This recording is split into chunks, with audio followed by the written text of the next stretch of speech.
Last week, we looked at what did not happen in Belfast. Rome said nothing, Canterbury said nothing. The shepherds of a civilization that built every hospital, university, and legal tradition in those islands looked at a man nearly beheaded on a residential street and produced between them a statement about community cohesion. We examined that silence and we named it for what it is. Not cowardice alone, although cowardice is certainly present, but the logical output of a theological framework that has replaced judgment with dialogue and replaced protection with accompaniment. A church that cannot name a threat cannot defend against one. We said that last week, and I stand by every word of it. But tonight, I want to look at what did happen. Because Belfast also produced something that Rome did not produce, that Canterbury did not produce, that no working group on integration and social cohesion has ever produced or will ever produce. Belfast produced a man who ran home and came back with a hurling stick. He had no badge. He had no training. He had no institutional backing and no government mandate. He had proximity. And he had something formed in him that told him what proximity required. The Chief Constable of Northern Ireland confirmed that his intervention saved the victim's life. Tonight's question is simple. What produced that man? Because if we cannot answer that question, we are just doing politics with a better vocabulary. So, Vice President Vance, he caused a little bit of a stir over there because he weighed in on the Nowak case, which we also addressed in previous episodes, and on Belfast. And he said something that needed saying. He argued that Henry Nowak would still be alive if the last few generations of European elites had stood their ground against what he called the politics of self-hatred. He spoke of civilizational decline. He used the word righteous anger, and he meant it. And the British Justice Secretary rang him up to tell him he was wrong. I will tell you who is more right in that exchange. And it was not David Lammy, the Justice Minister. Vice President Vance is correct that something has been surrendered. He is correct that elites bear responsibility for the surrender. He is correct that righteous anger is the proper response when a young Polish Catholic dies on a Southampton pavement and the officers who arrived handcuffed him instead of the man holding the blade. All of that is true. And it needed a prominent voice to say it plainly, and Vice President Vance did. But here is where the frame leaks. And I say this with genuine respect and admiration for the man. Vice President Vance framed it primarily as a migration argument. The attacker in Belfast was not an illegal entrant. He held a valid UK residence permit until 2028. He arrived through official channels, was processed through official systems, and was granted lawful leave to remain. The border policy argument is real, and I'm not dismissing it, but a man with a valid visa nearly beheaded someone on a street in Northern Ireland. If you tighten the border tomorrow and leave everything else unchanged, you have treated one symptom of a disease that has 100 others. What Vice President Vance is reaching for and cannot fully grasp because perhaps he doesn't have the theological vocabulary for it, or actually, I think he's probably the most theologically literate vice presidents or presidents we've ever had. But it's what classical thinkers call nomos, the shared ordering of life that makes genuine community possible. It's not just shared laws.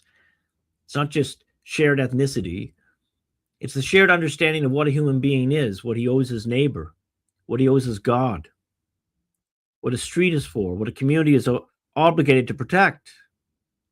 When that shared ordering is absent or incompatible, proximity does not produce harmony. It produces Belfast on a Monday night. And here's the thing that neither Vance nor Lammy nor any political commentator of any stripe can say, because none of them has the authority to say it. The institution that was supposed to maintain that nomos, to pass it from generation to generation, to form the kind of men who understand what they owe the person bleeding on the pavement in front of them, was the church, not the state, not the border agency, not the diversity training program, the church. And she abdicated. So let's talk about what she was supposed to say. Because it's not complicated, brothers and sisters. It is not new. And it is not controversial in any pre-conciliar sense. Saint Thomas Aquinas in the Summa Theologiae, second part of the second part, in question 26, treats what he calls the ordo caritatis, the order of charity. And he asks directly, as only St. Thomas could, whether we ought to love one neighbor more than another. And the answer is yes. Not because some neighbors are worth more as human beings, but because love properly understood is not a feeling distributed equally in all directions. It is an act of the will directed by reason, and reason recognizes that obligation follows proximity. Thomas Aquinas put it this way: opportunity gives responsibility. The connection between persons determines what benefits ought to be conferred. In matters of kinship, love your kindred most. In matters of citizenship, prefer your fellow citizens. On the battlefield, your fellow soldiers. Now notice what he's not saying. He is not saying ignore everyone else. He's not saying the outsider has no dignity. He's not saying that anything remotely resembling what the modern world will try to accuse this teaching of saying. He is saying what any honest person already knows in their bones. You are not equally obligated to everyone, and pretending that you are does not make you more loving. It makes you less useful to everyone and less honest. Less useful, including the people who need you most. And this is the ordo caritatis. And Augustine, St. Augustine, who gave St. Thomas the foundation for it, put the whole thing in one sentence in the City of God. Virtue is the order of love, not the quantity of love, not the sincerity of love, the order of it. A disordered love is not a generous love. It is a useless one. All this fake mercy, all this fake synodality, all this fake new religion. Apply the fruits of this foolishness to Belfast. The man who ran home and came back with a hurling stick understood something better than most clergy of today, perhaps without being able to articulate in these terms. The post-conciliar church has spent 60 years trying to unteach you. He understood that the man on the ground had a claim on him the attacker did not have. Not because the attacker was less human, not because the attacker's soul was worth less before God, but because of proximity, because of community, because of the ordo that structures what love actually requires in the concrete moment. He loved rightly, and his rightly ordered love saved a man's life.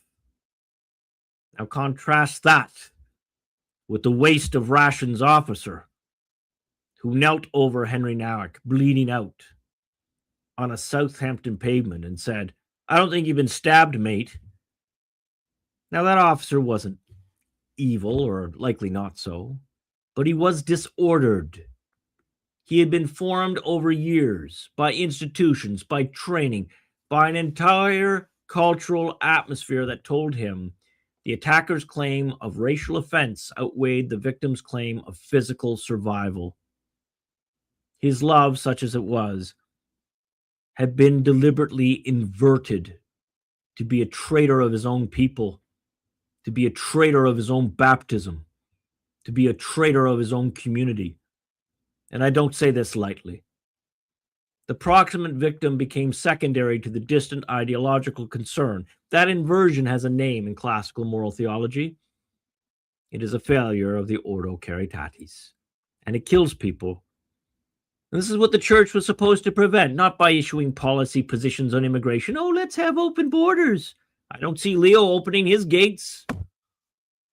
Not by convening synods on migration and integration. Oh, we just need more dialogue. Give me a break. But by forming men, generation after generation, in the understanding that love has a structure, that structure has duties, and those duties are not negotiable when the man in front of you is bleeding. Leo XIII understood this. When the working man was being devoured by industrial capitalism in the 1890s, he did not convene a dialogue. He issued rerum novarum. He named what was happening. He said, this is the condition of the working man. This is what justice demands. Who cares about the ordinary person nowadays, folks? It isn't the church people. It isn't your politicians, your typical politicians. And the lefter they are, the quicker they are to throw you to the wolves, to the savages, to the pagans of this day. And this is what the church teaches. Clear, directive, fatherly. The church under Leo knew that the silence in the face of disorder is not a charity, it is not a mercy, it is a dereliction. And yet many of you continue to fund these people, to support them. Paul VI removed the tiara in 1964, and something essential went with it. Not the office, the instinct. The instinct that says, I am a father, and a father names a threat. And a father stands between his children and it. What we have had since is a church that wants very badly to be loved by the world, and has therefore told the world only what the world wants to hear. And the world, predictably, does not love her for it. It simply uses her as a useful chaplain for its own Luciferian agenda. The man with the hurling stick did not have that problem. He was not trying to be loved by the attacker. He was trying to save his neighbor. That is Christianity. The other thing, the dialogue, the cohesion statements, the working groups, that is Mick religion. It is the appearance of charity and mercy without the substance of it.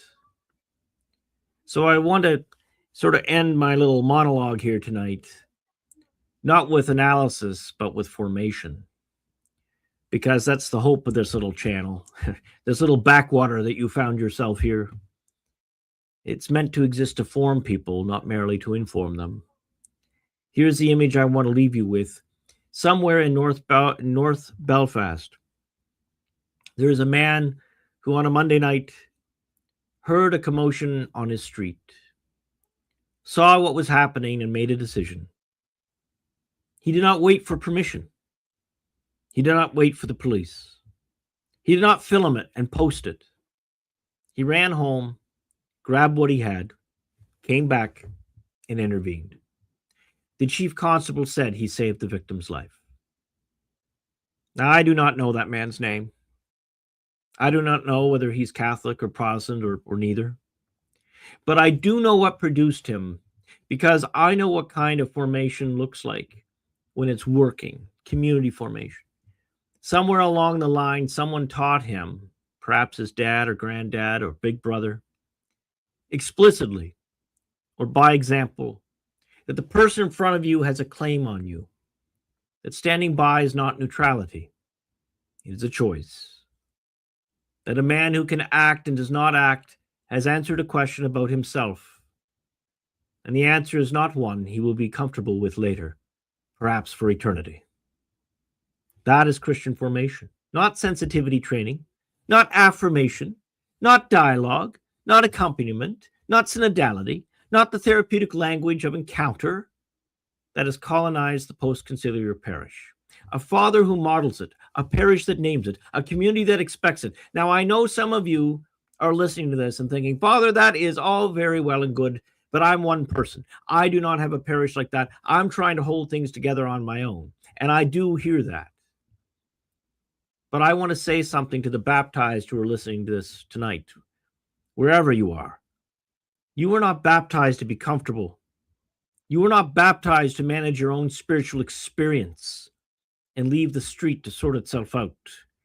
You were baptized into the body of Christ, which means you were incorporated into something that has stood between the innocent and the attacker for 2,000 years, sometimes with words, sometimes with institution, and yes, sometimes with a hurling stick. The younger generation that is waking up right now, and I'm so proud of them, the ones who are done with the therapeutic church, the ones looking for something with weight and substance and actual demands. They are not looking for another feelings-based community. They are looking for a reason to run toward the fire. Give them the ordo caritatis. Give them Leo XIII. Give them the social kingship of Christ the King. Give them a church that tells them plainly, you are needed, you have duties, and those duties are not negotiable. That is what we're here to build. That is the restoration. Now, Felix, what say you? Oh, there is so much to say. Let me see if I can actually, hold on, let me, interesting layout here. After decades. Do you think I was a little, what do you call it? Politically incorrect there, or was I on track? Politically incorrect and on track are the same thing at this stage. Okay, well, we got that one settled. You repeat yourself. That's true. That was a silly question. This is not a professional outfit, folks. I'm not a professional interviewer. Back, we're doing our best, and I'm definitely proud with the results. And it's just we at the risk of repeating myself, it's just we've gone through decades of this of being of this almost politics of division, and it was being taught in school, and what's going on here, we can 100% take over what's going on with the Pakistanis and Belfast and UK and all of that. We can almost apply the same thing going on here with us and probably the Black community. It's when you have a situation like the Carmelo Anthony or whatever.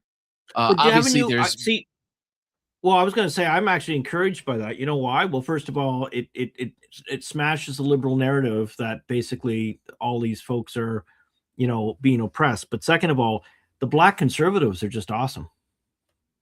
Yes, they don't suffer tomfoolery, and nope. God bless them. Nope. We need them. They are awesome, and that's why I say, I would bet, like, actually, this would be something I don't know enough. Like, I just don't know. But if I was to do a survey or take a guess, I bet you all those guys that are on our side, they all live their baptism. Like, they're all churchgoers. They read their Bible. They may, they're of a variety of different religious traditions. But I bet, the Black conservative movement, the thing I love about the Black conservative movement is it just makes liberals' heads explode. And anything that makes liberals' heads explode, I'm happy with. Yeah. But basically, they just don't know what to do with these guys. But they were treating, like, what's more racist, to say, oh, you're definitely you're of a different, a specific political orientation because of the color of your skin. Like, there's no more racist attitude than that. So I get a kick out of these white Karens, these white suffering on the behalf Karens that preach like little banshees and harpies, and they can't stand the Black conservatives. That they're just the best. Anyway, I just love it. Oh, no. I'll tell you something else, Father. They don't like Black people. If we really dig into it, it's not that they don't like Black conservatives. All right, these are probably the worst of like the purse clutchers, walking down, won't be in the same room with, and but they have to virtue signal, and they have to suffer on the behalf of these other races to score points. You're absolutely right. I had a one of these Karens attack me one time and accused me of being racist just because of the color of my skin. So therefore I'm already an oppressor and racist and blah, blah, blah. Anyway, she was going on about that, but here's the thing, and I threw it back at her. I happen to know that she left a perfectly decent community in Chicago that was ethnically diverse and moved to 99.9% section of Oregon and wouldn't see a black person probably for 20 years if she didn't travel, right? So I just kind of find it interesting when these people virtue signal on racism and stuff and presume if you're a conservative yourself that you have certain attitudes, but yet they don't want, who's the real racist? Yeah. I live in a community that's very diverse, right? And ethnically diverse, religiously diverse, but that person instead found a white secular leftist enclave, and they stick up their nose with champagne socialists. You got to get the little finger out, Felix, right? That's right. You got to get pinkies up. Whatever. Yeah, no, it's and again, like I grew up in the black community, essentially, where I, in Jersey City, there's downtown Jersey City. Anybody familiar with the area? And that's more like elite, where the businesses are, bars and stuff like that. Then there's like the Greenville area, and that's more where I was from, or grew up a lot. But anyway, so I've seen. I don't think I was ever there. I was in Newark once. Oh, okay. Well, you were right next door. There was a seminary there called Immaculate Conception Seminary, and I was a guest there for a week or so many years ago. And wow. But it was interesting. I love New York and Jersey. But anyway, sorry to interrupt. Oh yeah. I mean, I did too. I mean, so I grew up, and I'll tell you this story. I've lived there for years. I was bullied by black kids when I was like in first grade or whatever, right? And but besides that, as an adult in my adult years, I've never had any type of incident, and so, and I was a musician, starving artist, so I would walk in the streets at night with my gear, sometimes, and now don't get me wrong, things would happen to people in general, but I was like, in my experience, I didn't really have anything like that, any bad experience like that. Mm-hmm. But I'll tell you, like the way it is now, you couldn't pay me. You couldn't pay me to walk those streets anymore. And I'm sorry, I kind of lost where I was going with that. But no, I mean, the part of the problem is, see, the thing is, this has all been programmed, right? The worst thing that could happen to this leftist Borg is that the black and other communities that the leftist parties have always presumed upon, that they wake up and they realize, no, our union is baptism. It's not race. It's not race. And as soon as we realize that it's Christian against this leftist Borg, this horde, this mass of NPC zombies, and they're screeching Karen. It really is like a Lord of the World movie. The orcs are like the dwellers, the thugs, and then I mean Lord of the Rings, the witch. Oh yeah, I'm sorry. What did I say? Lord of the World, but. Did I say Lord of the World? Your other favorite Lord of the World. No, I mean, and the screeching witches and there's a couple of these just vile leftist commentators, and they all have the same look. They have. It's funny because there's been some memes going on around. Have you seen the memes where they screen capture that look of condescension? Just looking at complete contempt at people like us. And I just get such a kick out of it because it's like, you know what really ticks them off, Felix? Two things. The black and Hispanic communities are waking up and they're making up their own minds about who's in the same boat as they are. And second of all, we don't care what these Karens think anymore. We don't care. No. Take your pantsuit and get off my bleeping lawn. Yeah. And right? And to tell you where I was going with this. So I grew up in that community, whatever, and I saw firsthand the division that was being taught in the school. I experienced it, there was definitely like a lot about like race stuff being sewn into the schools. I've always talked about the pot, Felix. Was it the teachers? Was it the teachers? Yeah, the teachers, all the teachers. There's always, first off, there was a lot of you put a bunch of kids together. You put 3 white guys, 3 Hispanic guys, 3 black guys together, a couple Asian guys, whatever, right? and you give them a couple bats and some balls, they're not going to be beating on each other. They're going to play softball. They're going to do, kids left alone are going to make friends, but someone poisoned their mind, and it's not. I'm going to tell you a story, Father. I'm going to tell you a story. All right. So 6th grade, I'm moving back from Puerto Rico, and I'm in Jersey City, and I go into the public school system. Within my first week, I'm getting made fun of because I was a nerd, like full-fledged, like just awkward, whatever. But Irish kid called me racial slur for Spanish people, right? Because I'm Cuban, right? So whatever. And I told the teacher, like a good little tattletale. I told my parents, whatever. He kind of got in trouble, and then not really. And then I got bullied harder as a result, and then alienated myself further from the class. And then maybe a couple of years later, we were pretty good friends. Oh, that's good. And you didn't have to call him a nasty leprechaun or something like that. No, this was the lesson. This is the lesson. The thing is we got taught to not stand up for ourselves. We got taught to tell on people, and so to avoid fighting, because you don't want to get caught. You don't want to get caught fighting in school. You get suspended. It's a really bad look. Right. It's a really bad thing.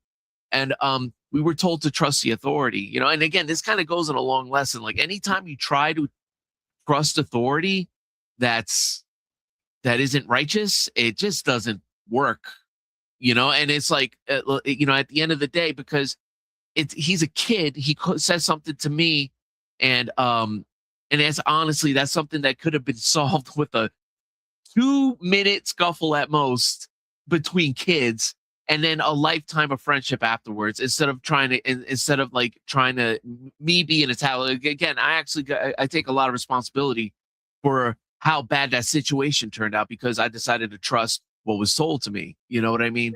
Right. But and at a deeper sense, I saw it being definitely peddled to the Black community too, about racism, and when Black History Month came around, it was a thing, and I remember when I was in Marist High School, the Jesuit school, and this is my last thing I'll talk about, but they took us to go see this movie called it's like Rose Hill, and it wasn't a bad movie, or Rose something. And it was a story about this African American community in the South that was a victim of like this massive lynching, and the people fought back. And again, it was a good movie. I'm not even trashing the movie, but it was like our Protestant Jesuit Catholic teacher is taking us to a movie here for extra. So yeah, the propaganda was seeped in. This is what happened when that happens. This is when you get self-hate. Right. There's white people who believe that, and I feel so bad for them, because I listen, I bought into the hype for a very long time myself, and I had to break a lot of that. But again, I'm starting over time.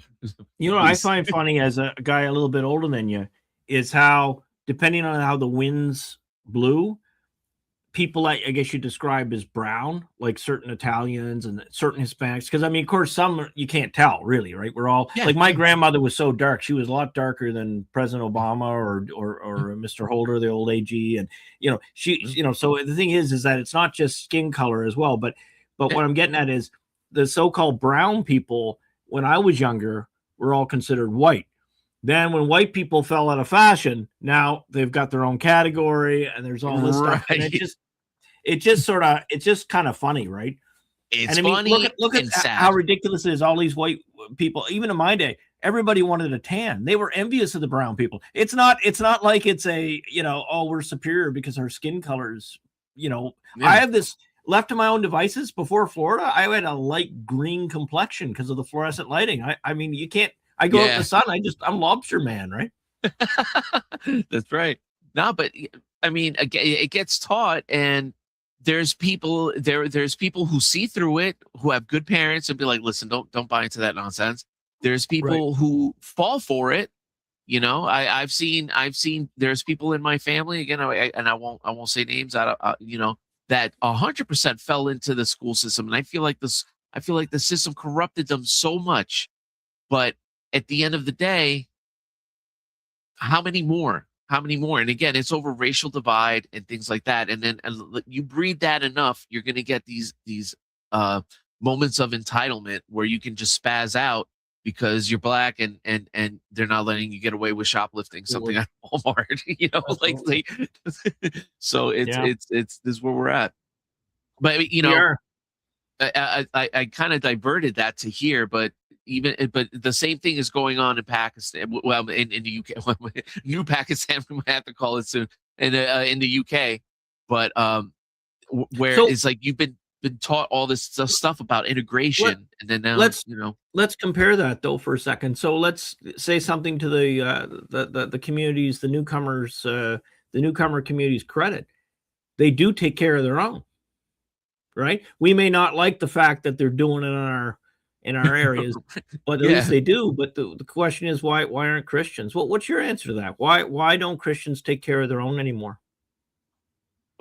I think again that ties into it. We've been taught, first off, we're being taught that it's not, it's a feel-good religion. It's Christianity is a hippy dippy. Let's get along to let's go along to get along. Let's share our loaves and fishes so that Jesus doesn't have to make them. Would you say, okay, comparing older and newer Christianity, would you say that a secular sort of man's man, a guy who certainly has the classical male virtues of courage and industry and conscientiousness, et cetera, would such a man view modern Christianity as weak or strong? Weak. And what would you say about Christianity of 1920? I mean, well, yeah. I mean, the Christianity in 1920. Well, the thing is if we're talking about this man, it formed even a secular man. It can actually form them still into a moral person, like by proxy. Obviously there's certain things they're missing. I'm not trying to say like, oh, they're automatically saved just because. That's not what I'm saying. No. But the society gets formed. Like, this is gonna get weird. But you know how they talk about it? Like what was the famous Paul verse? We fight against principalities and spirits, and whatever. And it's almost like nations themselves are spiritual entities almost. And this is a very loose thing, but you know what I mean. And it's like, or that these spiritual entities almost can control an entire nation or have a deep influence over an entire nation. Do you agree with that, or am I crazy? And if I'm crazy, please correct me. Yeah, no. It's been put to me. I had a friend, a professor, who was an exorcist.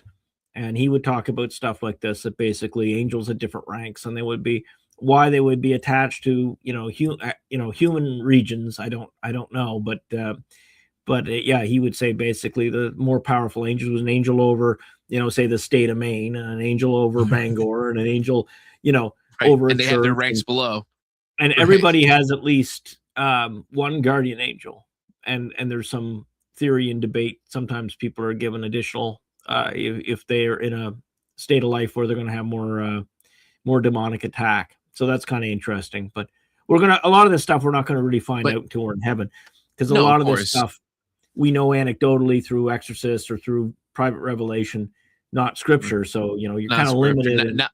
Not mandatory to believe, right? To be clear, absolutely. But they're interesting. They're interesting stories, and certainly it does seem that there's some sort of spiritual battle amongst angels fallen and otherwise.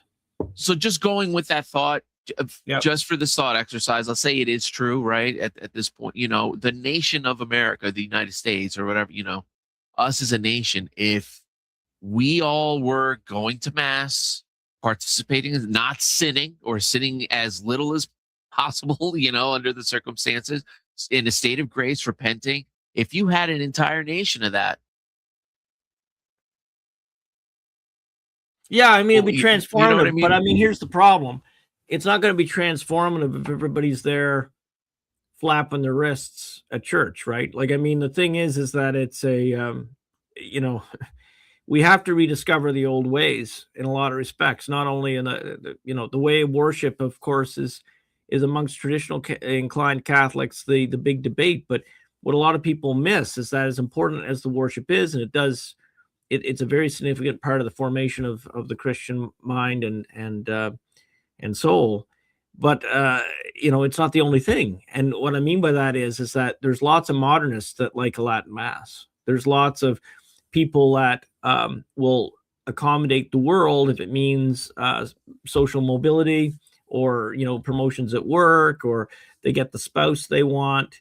And in other words, they use religion as a prop, right? So you can hypothetically, you could fill churches with people like that, and I don't think much would change, because they're I mean, at least they're now honoring God on his holy day, and that's certainly not nothing. But we can't. Part of the restoration, yes, liturgy is important, but it's not the only thing, and it's we've really got to.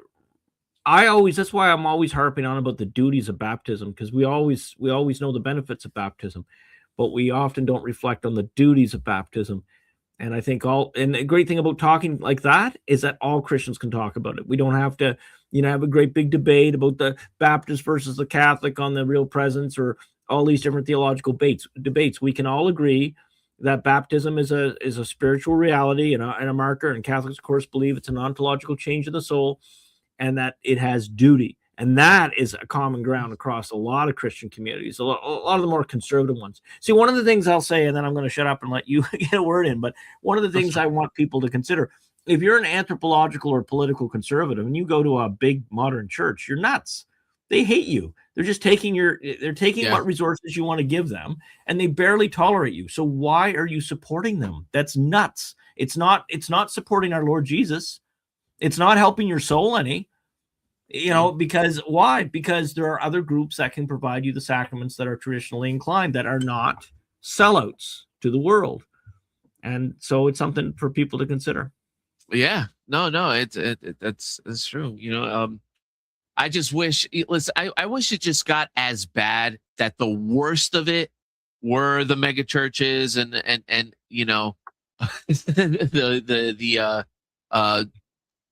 whatchamacallit, ukulele church, but it goes. I was speaking of any big. I'm not speaking of the mega churches. Actually, I'm speaking of industrial Lutheranism, industrial Catholicism, industrial Anglicanism, industrial Episcopalianism.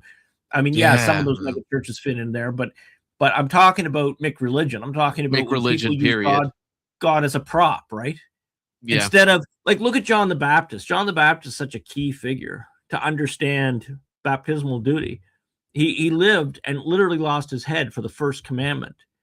And yet that is so foreign to the actual practice of a modern Christian's understanding of Christianity that they would actually lose everything for the first commandment, that they would do that they would risk their social status or their friends and family and their social network to do what is right. I mean, growing up, I didn't understand. Like, I was always, you were sort of the nerdy guy. You were saying, well, me, I was always a salmon against the stream as well, And the thing is that one of the things that happens when you grow up like you did or I did is that we don't appreciate truly. I mean, we can see it, but we don't appreciate the debilitating fear or pressure that someone who needs to belong to the crowd has. Father Martin's theory on those who hold to institutions that are corrupt instead of trying to reform them and build something new. I mean, he's mentioned that he thinks it's often a father issue, and maybe it is. So these people they can't get their heads around the idea that they might have to work against the institution in order to save the institution. In other words, sometimes if you have to cut the leg off to save the patient, right? Yeah. But they're not. They don't want to do that because they find comfort. They think they can just pat themselves in the back, go to mass, and say, "Oh, I belong to the true church. I'm going to go to heaven," and get my little adult funeral in white. And they don't. It doesn't even enter their head what their own religion taught just even 60 years ago, or why that it taught one thing for 2,000 years, and all of a sudden it changed. And where are the golden plates? Where's the celestial facts? Where did they get this stuff other than the buttocks of some foolish liberals, right? And we all know what the fruit of liberalism is. It's screeching Karens and pantsuits. Simple as. Yes. Literal fruits of I don't know. The shoe fits where it, right? See, I'm liberated in this sense. I don't have to listen to these people anymore. It's glorious. It's glorious. I don't listen to them. I was watching I don't know how he does it. I was watching Andrew Wilson the other day, and I've only recently discovered him, maybe about a year or so. I don't know how he puts up with these people. Like they're truly the clicks so bad and dense. And he is so patient with them. Considering, I mean, he can say the odd mean zinger, but man, that guy is patient. Oh, he's great. It's fun in limited doses. See, it's not him that I have a hard time listening to. It's these idiots. You know, like on the whatever podcast. That's cringy. I've got some nicknames for all of those, but anyway. Oh, that's pretty bad. We're not going to go there today. It's lucrative. I mean, I would imagine. I hope so, because he deserves every penny. I don't think he's poor, but I don't think he's actually rolling in I agree, but that would be speculation. I bet Taylor Marshall makes like 20 times what he does. Probably, yeah. But I mean, but still, I mean, he's definitely getting the like the clout and all of that, and well deserved, my opinion, I guess. But he is, I mean, at this point, it's just it's like watching like those fake Aikido videos of the teachers where they're doing this. I brought this up the other day, and they're doing this, and they're flipping the enemy over when it comes charging with a knife, and they just go, yeah. That's like what watching Andrew Wilson is right now. No, it is true. I wonder, I wonder if those guys can sort of like, it's just that their brain can run faster under stress, because it is almost like they can slow down time, which would be like if your brain ran really fast, it'd be almost like that, But I've seen some pretty impressive. I think they're coming across the same argument over and over and over and over and over again. There's no originality in some of these thoughts. Are you talking about like the whatever podcast? All of it. All of it. Yeah. Well, I mean, you're right. There's only so much David Pacman a person can consume, right? Yeah. If he's debating a Muslim, he's going to come across the same stuff. If he's debating, we will never exhaust all the saints in a single lifetime. If we did 6 YouTube shows a day, we would not even scratch the surface of what is awaiting you for those who want to go down a deeper path in Christianity. It's amazing. I feel so inadequate in the sense of being able to, like, I try to curate stuff for folks or try to relate things to some old stuff to something that's happening in the world today. That's what I try to do. But I'll tell you, it's a, you could spend a whole lifetime on just one saint even. Yeah. No, I'm quickly learning that. Yeah. It's like, I try to like learn about so many, and then it's just at my age, for some reason, I just forget most. Obviously, I remember the important, the ones that bear repeating, obviously, but it's an embarrassment of riches, I guess, as far as when you go into the saints. All right, we're talking thousands upon thousands at this point, right? If you really go deep. Yeah. Well, probably. Yeah. Well, no, I was going to say something mean about the latest process, but we won't. Yeah. So what? I'll just leave it out there. So what? Do we have a stampede of comments, or are they sparse tonight? What? We've got 4 comments. 4, and let me guess. We got Dale saying hi, Norm saying, and please don't continue to do this. This is great. You guys are tradition. I need this. Yeah.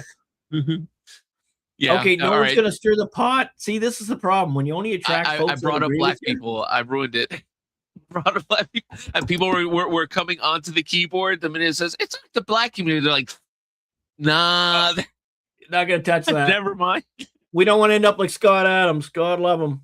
Oh man, that was a great story. So, are you familiar with the Scott Adams story? I think we talked about it one episode, like it was like our 6th episode a year ago or whatever. We've talked. Yeah, we've mentioned him. I'm definitely a fan. I was a Dilbert fan, growing up. And but how he got canceled, right? Do you remember? Oh yeah, he's like, leave, like move away, get out, leave alone. Get the bleep. Which I did it. I listen. I did that before it was cool. Listen. I'll tell you something. My entire life, I wanted to get out of that area. And again, I've never had anything bad happened to me, but I just saw how life was lived there, and it's there's something different going on, you know. And best decision I ever made in my life. And yeah, Scott Adams is right. And now again, after decades of this type of propagandizing, they feel justified. It's unfair. It's like it is Borg mentality, to bring it back to that. They're a program, and that's it. And if you know, like, very few people will break out of that. True.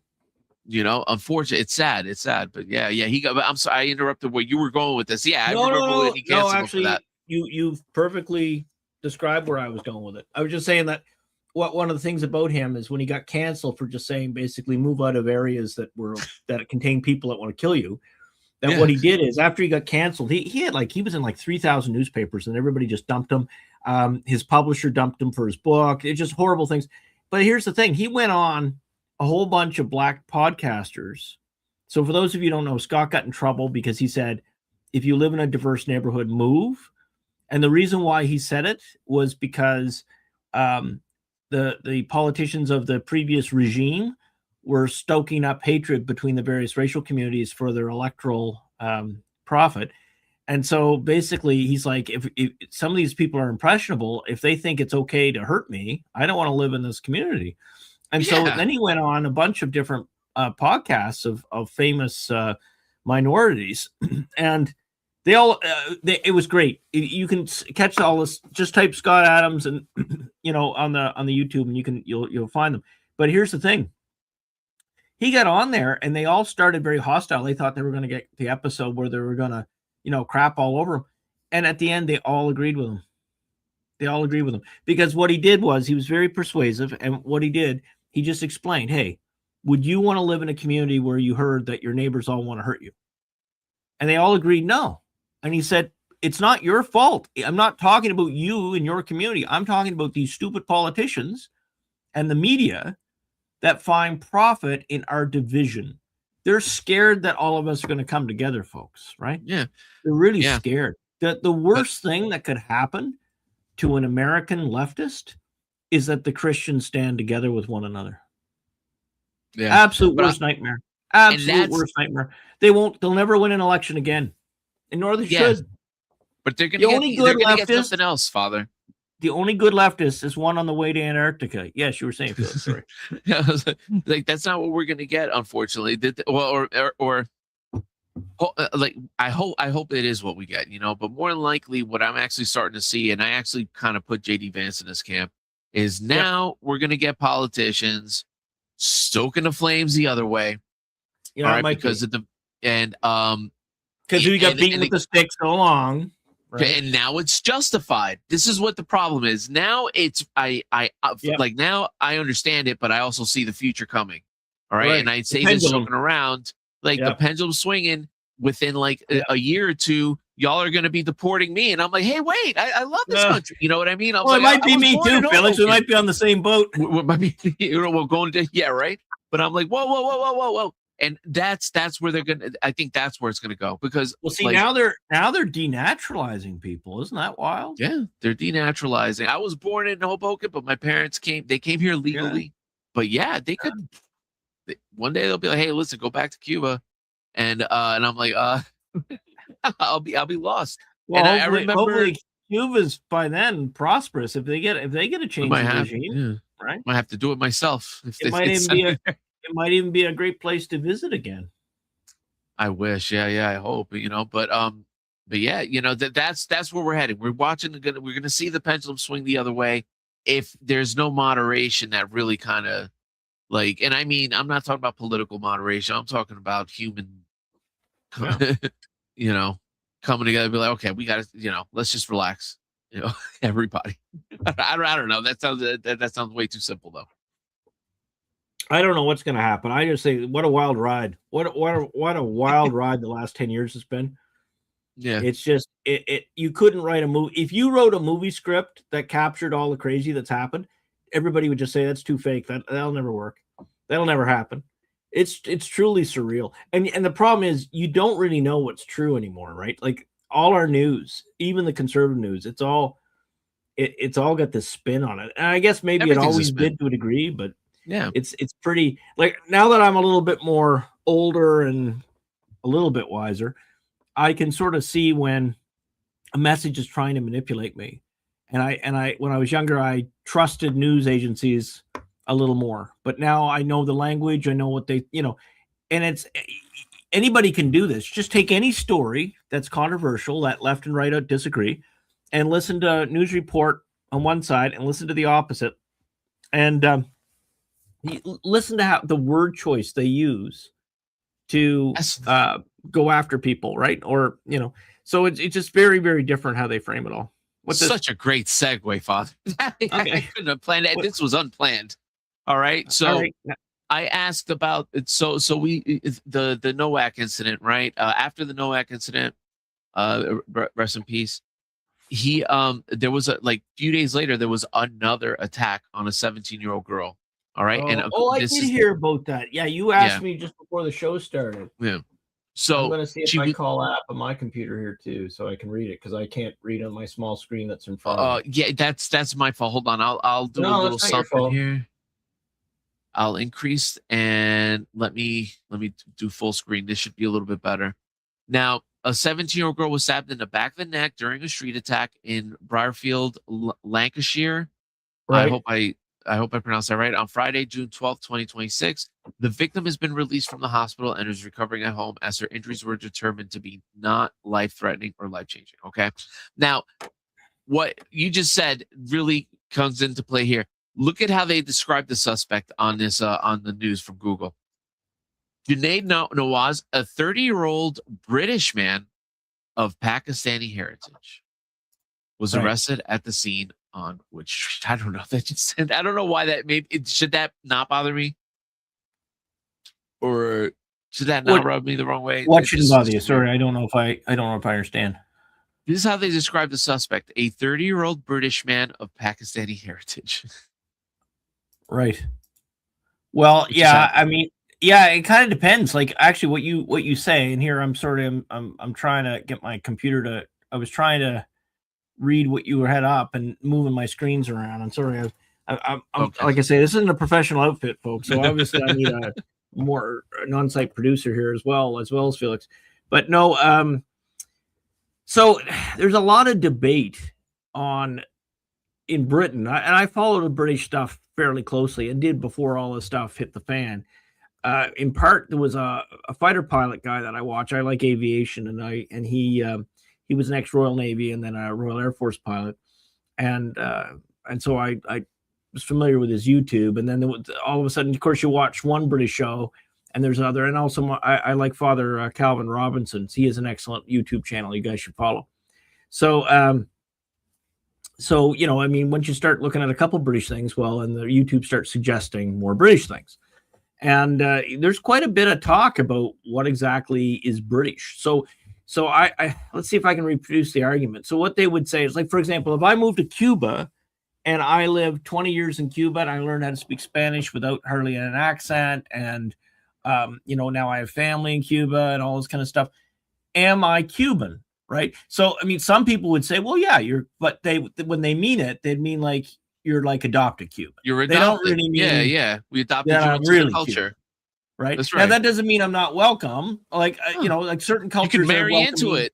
You get yourself a nice Cuban wife, and whatever. Yeah, absolutely. So you can be adopted. I mean, that happens. Like Native communities do it formally when they make people honorary Indians and stuff. And some people, like Elizabeth Warren, just sort of take that on themselves. They don't even need a ceremony. They just sort of honorary. But anyway, no.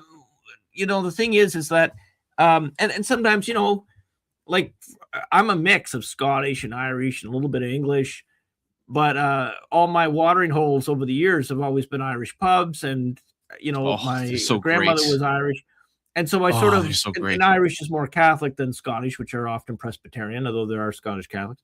Anyway, long story short, you kind of it was my choice which sort of portion of my ethnicity that I would kind of lean towards being closer to.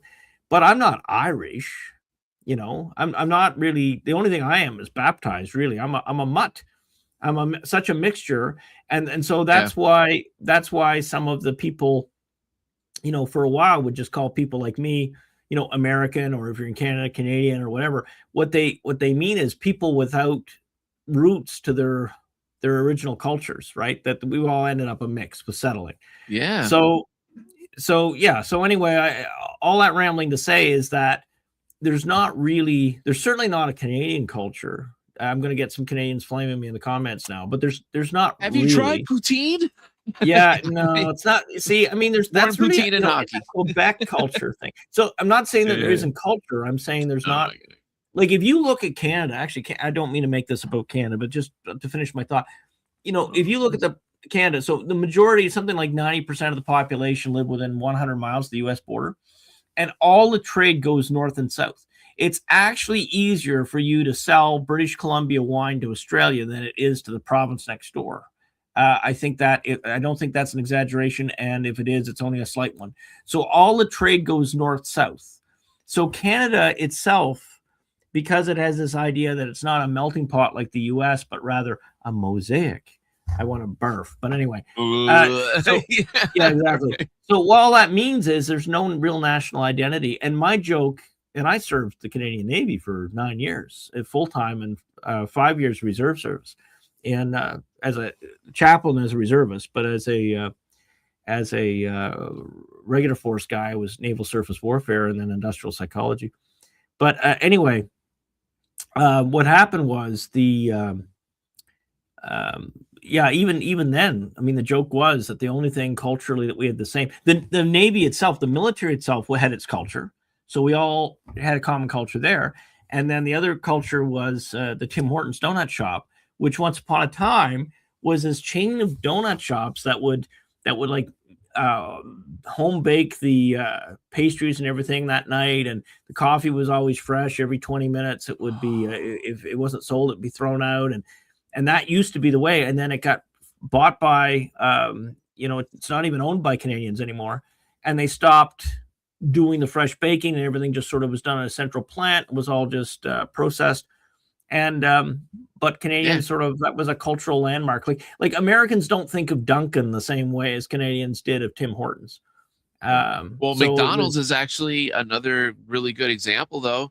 I keep avoiding this movie because I'm afraid to be depressed, but it's about like the creation of McDonald's, and like when you see the start of it, right? I've seen clips. I don't know if it was like the original founders of McDonald's put their heart and soul into such a amazing concept of a burger joint. You know what I mean? Essentially, to get the food out quick. People love the burgers. They were proud of their work.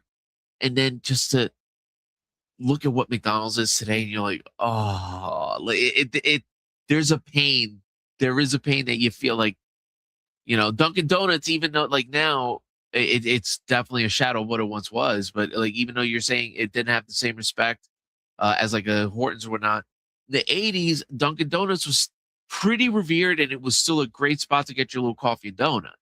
I agree with you. It wasn't, like Hortons or whatever, but no, that wasn't even meant to be like, one's better than another. It was just an observation. No, of course.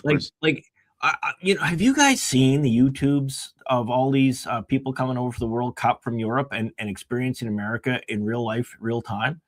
Oh my goodness, it's amazing. The Europeans and the other people from across the world are so flabbergasted.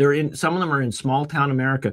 One guy was from, hey Norm, so one guy was from South Africa, and he says, look, I'm walking through the park and I don't have to worry about people eating the squirrels. And it's like, oh my goodness, right? Like the stuff he was going on about, and he was like, so there's all these people, and the Germans are like, they couldn't get over it. Like one guy was saying, look, we're walking down the park, there's no litter, and look, there's a park bench and no one's getting assaulted on it, and it's like, these people are like they're aghast at them. And then I'll tell you what really freaks them out, and it's so fun to watch videos of somebody experiencing this for the first time, is a flyover by like the Navy jets or the Air Force. Right? And they just have never had that. And if anybody's watching here that has never been to an air show or it's amazing. Like, just you feel a shockwave of the air, like as a jet passes, and it's an experience. And but there's this demonstration of power, but it's it's a demonstration of power that's also united with this idea that it's a defense of the good in the American understanding. It's not a power like Godzilla's eating your building. It's a power like when Putin came to visit, I think it was Putin that came to visit Trump, and he had a B-2 bomber fly right over them, like to greet him. But it was kind of making a point, like, you don't have this, and this is serious business. Trump's pretty smart like that. Now, Trump understands showmanship and theater. Like, love him or hate him, the man is a master of theater, and it's pretty hard to beat him in that regard. Joe tried, right, with the Marines and the red, and everybody standing there looking like they were out of a Goebbels propaganda video. He looked, funny. It was Dark Brandon. Dark Brandon. They try to own it. And it just made it worse. Like, it was Adolf Biden. I don't know how else to say it. They were coming out with that at the same time they had the Ministry of Truth. What everybody was joking and calling the Ministry of Truth, and then they had this dark dystopian, like it was right out of a movie. This dystopian dark red. It was Sith. It was Sith colors. Remember, I go with my nickname back, and it was Sith Lord Field. So I know my Sith. I know my Star Wars.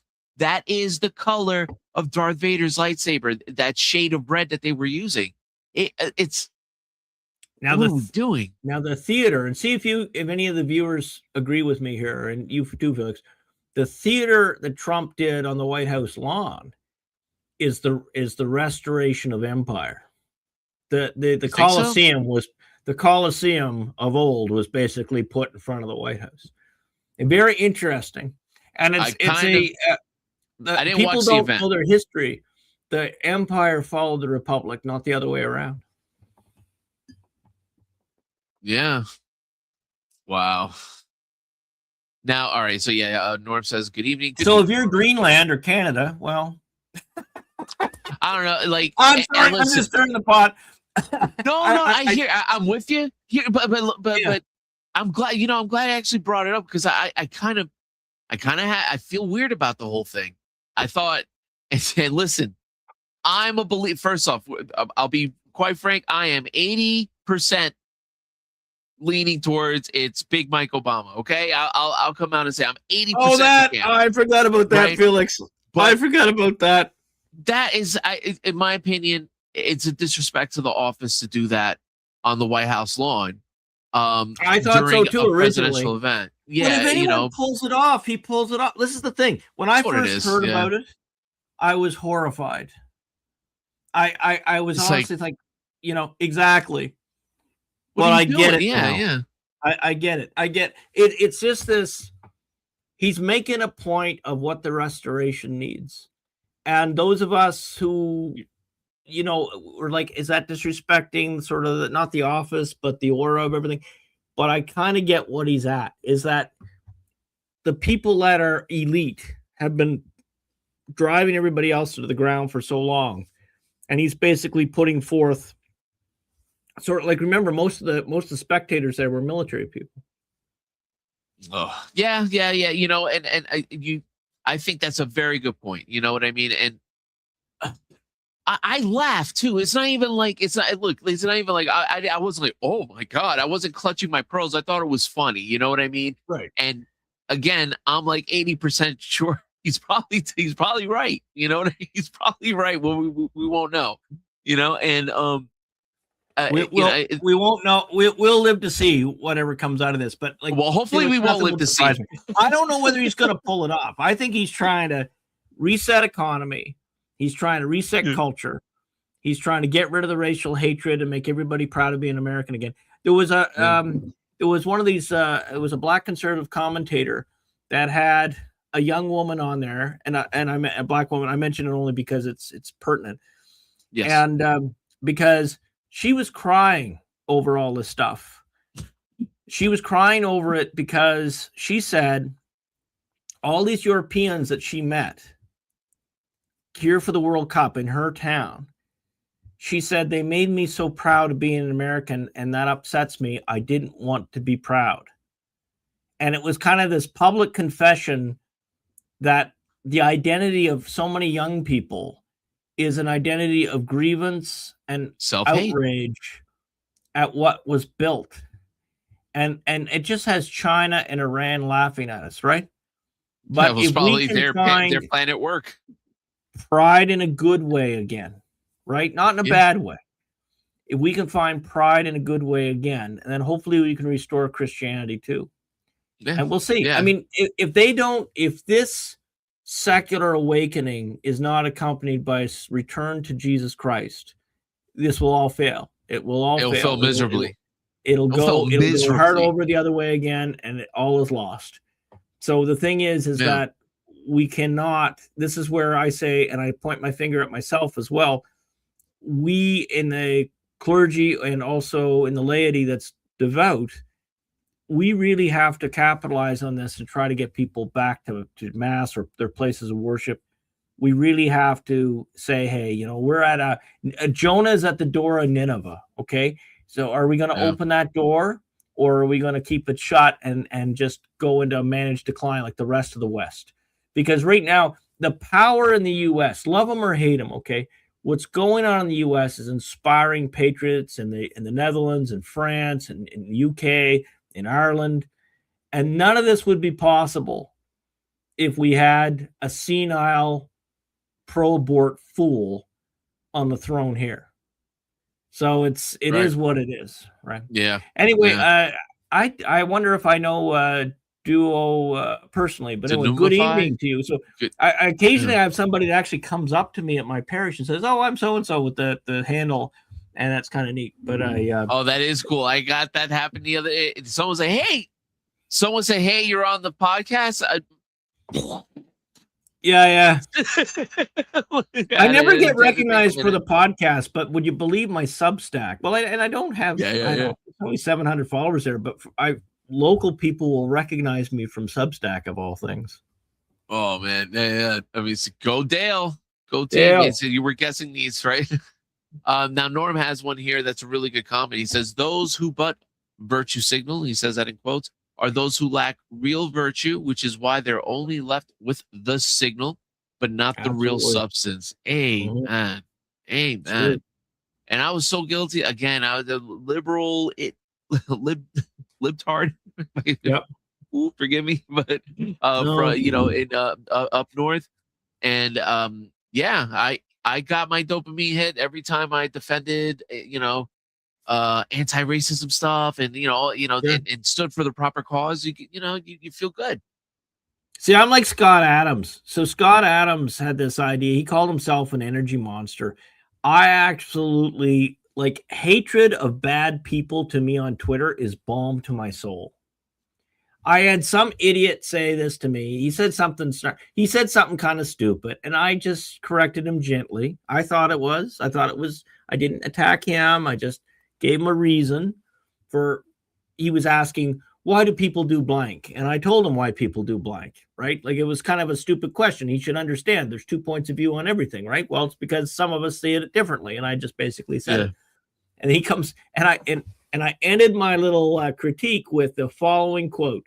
I said, "Be that one in a million who answers me back on the points that I made and not with an insult." He couldn't do it. And I laughed and I laughed and I laughed out loud. I don't want to be right. Do you realize that that's what you do, how I think of you? I think of you as a jabbering Ewok with a stick. That is what I think, right? Yeah. Because a woman of intellect says, "Mikkel, you're over the top here. You're theatrical here. You're hyperbolic here. This is what I agree with you on blank, but you're wrong here, and here's why I think, and have you thought about this?" That is how proper, decent people of goodwill disagree. And at worst case, after a little bit of banter, we can agree to disagree on stuff. When we get a little older, it's not common. We do 180s, but it does happen. I had a buddy, I told the story before. I used to work with him when my first job as a kid. Well, my first job as a kid was a news carrier, but my first job as after 18 was at a bank. And one of my banking coworkers, so I'm still in touch with after all these years, and I'm in my mid 50s, so that's a long time ago. But anyway, he calls me one day and he says, buddy, buddy, I owe you an apology. And I'm like, I haven't heard from this guy like, I don't know, years. And I said, why? He says, well, I hope you know that, a lot of us thought you were a little nuts. Well, I mean, I don't mind. No, but I mean, I'm the salmon against the stream. Of course you're going to think I'm nuts, right? So, but anyway, he says, but I realized you were right all along. And I thought, well, thank you for making, calling me and telling me. And he just says, and he was bragging because he got a subscription to a bunch of conservative news streams and stuff like that. And in Canada, he had to pay all this extra to get it. And it was kind of funny because, he came to that his own after a whole life of being a liberal. And that Brandon, what's Brandon's last name? Stroick or something. He's a walk away movement. There was a whole movement of basically support for leftists to fellow ex-leftists. And there's a whole movement. It's called Walk Away. Every once in a while, the Walk Away movement. I don't remember his last name, but it was Brandon something. Start Stroick or something. One of you guys in the comments can fact check us. But anyway, I mean, this is the thing. There's, people are realizing that the other side, folks, it's not like in the old days where it was like pro and contra union. Now the other side is just it's a death cult. In Canada, they put their elderly asleep and they're mentally ill asleep and they're depressed asleep with MAID. I was trained by the Canadian military as one of my secondary duties to intervene suicide prevention, right? And that kind of thing. And the same organization that paid me to stop people from doing it, now to a veteran, they offer it as first thing. If they don't have a family and they're depressed, have you considered this? Because it's cheaper for the government. It's all like Logan's Run. And now the scuttlebutt is, it's been all over the internet, whether it's true or not, we'll see. Because sometimes these things are leaked to get the reaction and they don't actually do anything yet. So, but the leak was that Canada is considering involuntary MAID. So essentially, it's like we might as well fire up the ovens, right? I mean, and then who are they going to determine who's undesirable? The people that have different political opinions? They're not far from it. And when people say, "Oh, you're overreacting," because I've got friends that say, "Oh, you're so hyperbolic," no, they debanked people without court order. They debanked people with court or without court order, without presumption of innocence, without due process. And right now they have a series of censorship bills coming online that is basically going to enslave our neighbors to the north. I'm going to get mad here. How can they say you're being hyperbolic when they're literally suicide pods now? Yeah. That's the hyperbolic view. You know what I mean? That's the hyperbolic view. It's again, like when HBO made what's the Kevorkian? They almost made this guy a hero when they portrayed him. If you remember him, the assisted unaliver, who's probably responsible for these pods now, from they gave the Canadian equivalent the highest civilian decoration. They give pro boards and all this the highest civilian decoration. Okay. The Order of Canada. They've been cultivating this, and then I remember again the slippery slope argument that people were saying that this would be, if this was government mandated, this could get really ugly, and then people laughed at them. Yep. They laughed out of the room. Okay, when gay marriage was up, and you had even Baptists saying, "Hey, listen, guys, people are going to want to marry their dog. They're going to want to marry their house. They're going to marry." People were like, "You're idiotic." You can look up these stories now. Love or hate Sarah Palin, but she was right about the death panels. They just call them client care conference. That's sort of the code word for them. But they, in different places, have different names. But they don't call them obviously death panels, but they exist. Yeah, but they exist. Yeah, that's where they get you. Oh, well, is it called the death panel? No, it's called that. Oh, well, it's not a death panel. Right. This is like when you want to punch them in the face when you start hearing it, like you're being willfully ignorant, you're being willfully obtuse. That's what I'm saying. We're not dealing with a fair fight here, Felix. This is the only way the left can win is if they lie, redefine things, and control the information. Because we win on every fair fight, we win. That was really what people like Charlie Kirk and Stephen Crowder to some extent too. These guys have done. Andrew Breitbart. There is no winning with a fair fight with us. Because they have nothing. They don't have a God. They don't have a true God. They don't have any plan. They have no foundation. They have no telos. So this is what we call a waste of rations. Right. So we don't want people to stay there. As best as we can, we want to help people. It's easy for me to get all high and mighty and say, oh, look, Felix, look how better I am than this poor leftist. But the fact of the matter is I want to haul the leftists out of the quicksand, right? I don't want them to perish. But a lot of them are spitting and screaming, and hey, they choose their destruction. That all of their politicians, especially outside of America, it's in America too, but you really see it in Europe and Canada. All of their politicians have embraced a managed decline. It's a slow drink of hemlock tea. They're a death cult. Leftists are a death cult. Yeah, they think they're justified, that they're righting a wrong. This is again, which ties back into the original point. We've been taught to self-hate, or we've been taught to hate the country we're in, and that the country you're in is working against you, because of the people in it that are racist and gross, and it's and homophobic. One of the duties of baptism is to love what God loves and to hate what God hates. God doesn't hate leftists, but he does hate leftism. Simple. Yeah, that's true. And so you know what? I was just gonna say, and I'm sorry, and you're probably gonna say this too. I think the step number one, and this is so easy that I overlook this all the time. I'm not trying to say I do this because I don't, and I need to. We have to pray for their conversion first and foremost. And I don't do that, and a lot of people don't do that. They're the first reaction is anger. And again, I don't do that. I need to. I prayed for Francis every day. I do for Leo too, but Francis got like extra prayers because he used to really pull my chain, and so I mean, you have to, because St. Paul was knocked off the horse and became one of the greatest of Christians. So we can't fail to pray for our enemies, to love our enemies. Loving your enemies does not mean you're nice to them.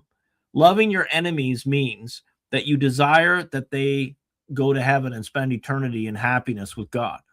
That's loving your enemies, because you desire their ultimate good. I don't love them when they're contra God. Like, I don't love their behavior. I love them in the sense that I will their salvation, their conversion and salvation. But I don't, the problem is modern church says, oh, you just have to love means you have to be nice to everybody, even if you disagree. No, I don't have to be nice to you. I do not have to be nice to you. No. Right? I am nice to you if you love God and the neighbor as yourself, and you treat everybody with a certain level of respect, then you and I are going to get along just fine. You can disagree with me politically. You can disagree with me on financially. You can disagree with me religiously. I don't care. You will get nothing but respect from me if you disagree with me respectfully. But if you don't treat me respectfully, then I'm going to respond in kind, proportionate. And then people say, well, you're clergy, you're supposed to be. No, I don't have to be nice to you. That's not in my job description. My job description is to bear Christ's light to a world that doesn't believe. Sometimes that means a hug. Sometimes that means a gentle push. Sometimes that means a kind word. Sometimes that means a little bit of a shove. And sometimes it means a kick in the butt. And sometimes it means a flamethrower. And I'm going to use whatever I have to use. Now, pre-1920, to go by what you say here, did people assume priests were nice? No. You can't find too many pictures of smiling priests in the old days. And I'm sure. Listen, I'm sure there were. I'm sure they were like nice. I mean, there were certainly, but I mean, it's not. You got to understand, it's not that people don't want to be happy or kind. Of course, we do. Yeah. What we're saying is that it's not to say that. Okay, I got to tell you something. If Norm, God love him, Norm's probably hardly ever mean to anybody.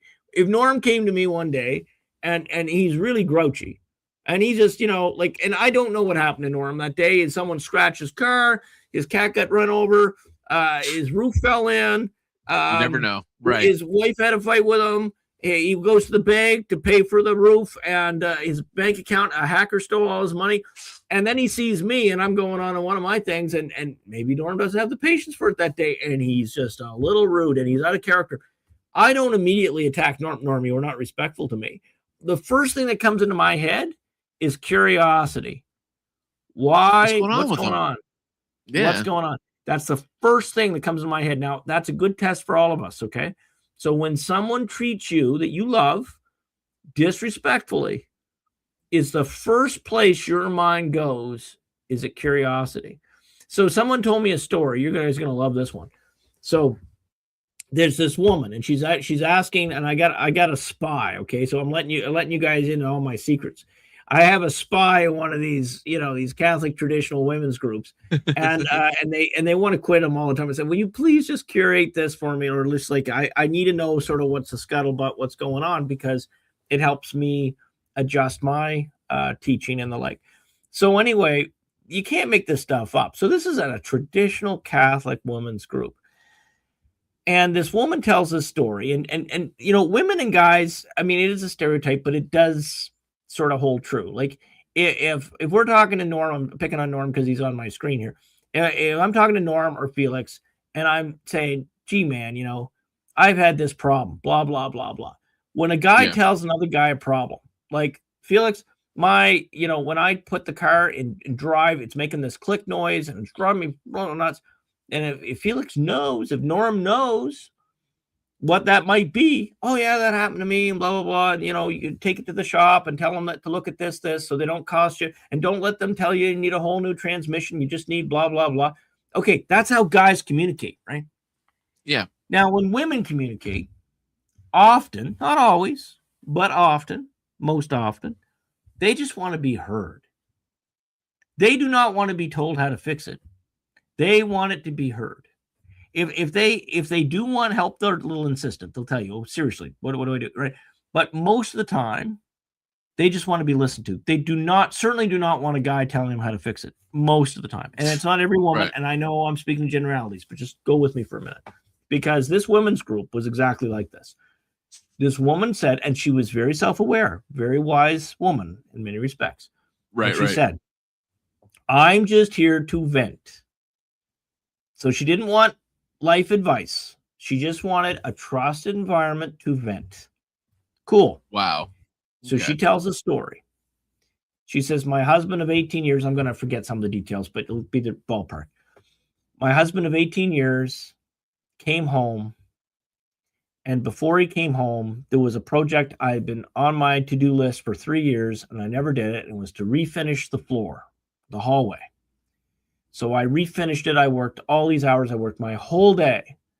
And I had this beautiful floor. And I was so excited for my husband to see that it was finally done and what a beautiful job it turned out to be. Fair enough. She says, I'm heartbroken. My husband comes in. He never does this. He tracked dirt even on the old floor. It was bad enough, but this is the new floor.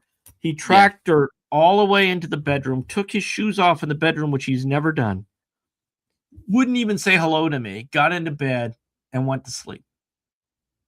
Wow. Leaving mud all over my new floor and ruining the carpet. What do I do? Says the lady basically, or she was really venting, but like sort of what should I think about this or whatever? And all of a sudden, the harpies come out, even in a traditional group. Divorce him. He doesn't respect you. Wow. Nowhere was the following words. What could have happened to him? Like his best friend could have died, right? You don't know what the heck happened. If by her own admission, this never happened before.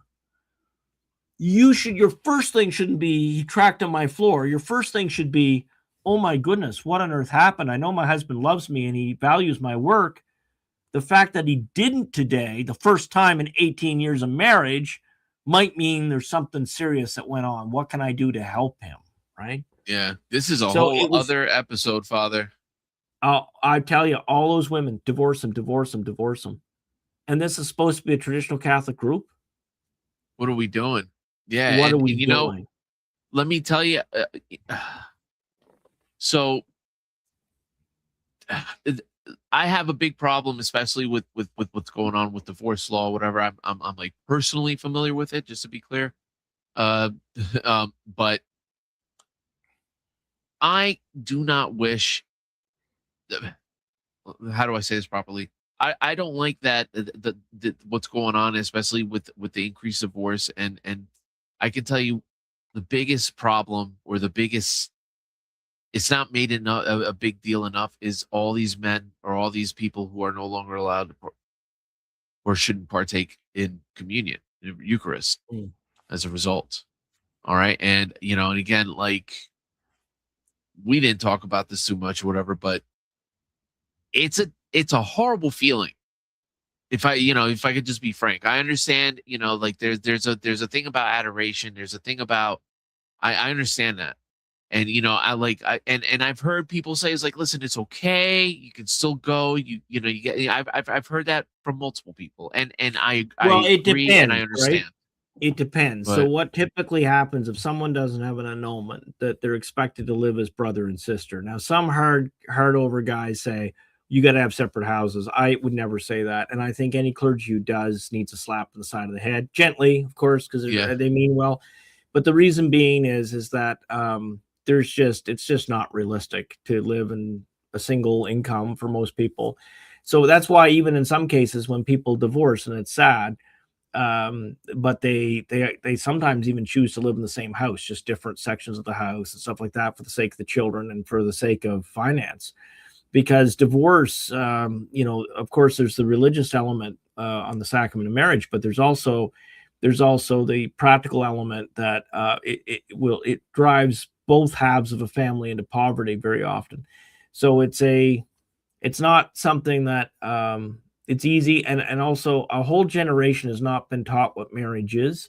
So I hate to agree with Pope Francis on anything, but Francis used to say he thought that a lot of marriages weren't valid, and there's a lot of them that weren't, and you need certain things.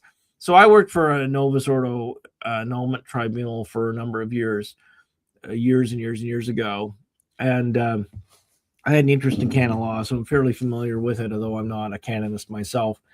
And I guess what I'm saying is that the problem is now is they have a Amoris Laetitia that basically says anything goes, which whether they intended to or not, that's how it's being implemented. So it's kind of sad. But there's always been notion of like an internal forum solution. For example, if someone was the wife of a mafia boss, and contacting him would put their life in danger, Holy Mother Church has a mechanism by which certain things can be looked at.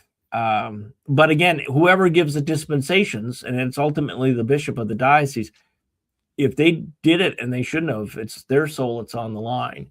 So I don't want to get too much down on the rabbit hole, but that's why it really boils down to the person's bishop and what they because even an annulment, annulments are written and the front page says in the name of God.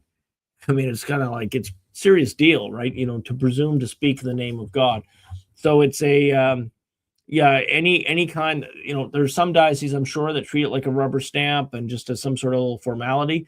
But when the system works, it's supposed to protect the sacrament of marriage, and the presumption is that the marriage was valid, and it's up to the tribunal to sort of facilitate whether it was and wasn't.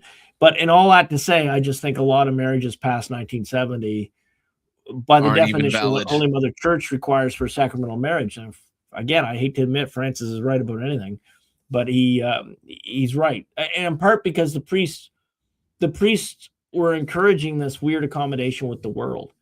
I mean, it's a big can of whoop. But let's get to Norm's comment before I forget. I know, right? It's been here for like 20 minutes, but I feel bad.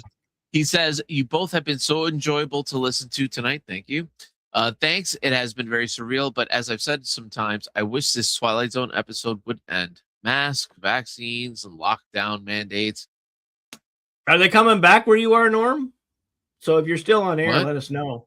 But make sure that when you do, like when we ask you guys, not speaking to Norm specifically, but when we ask you guys questions like that, especially when comments are old, just repeat the last little part of what we were talking about, because the problem is when Felix and I go through them afterwards, like, what was he referring to?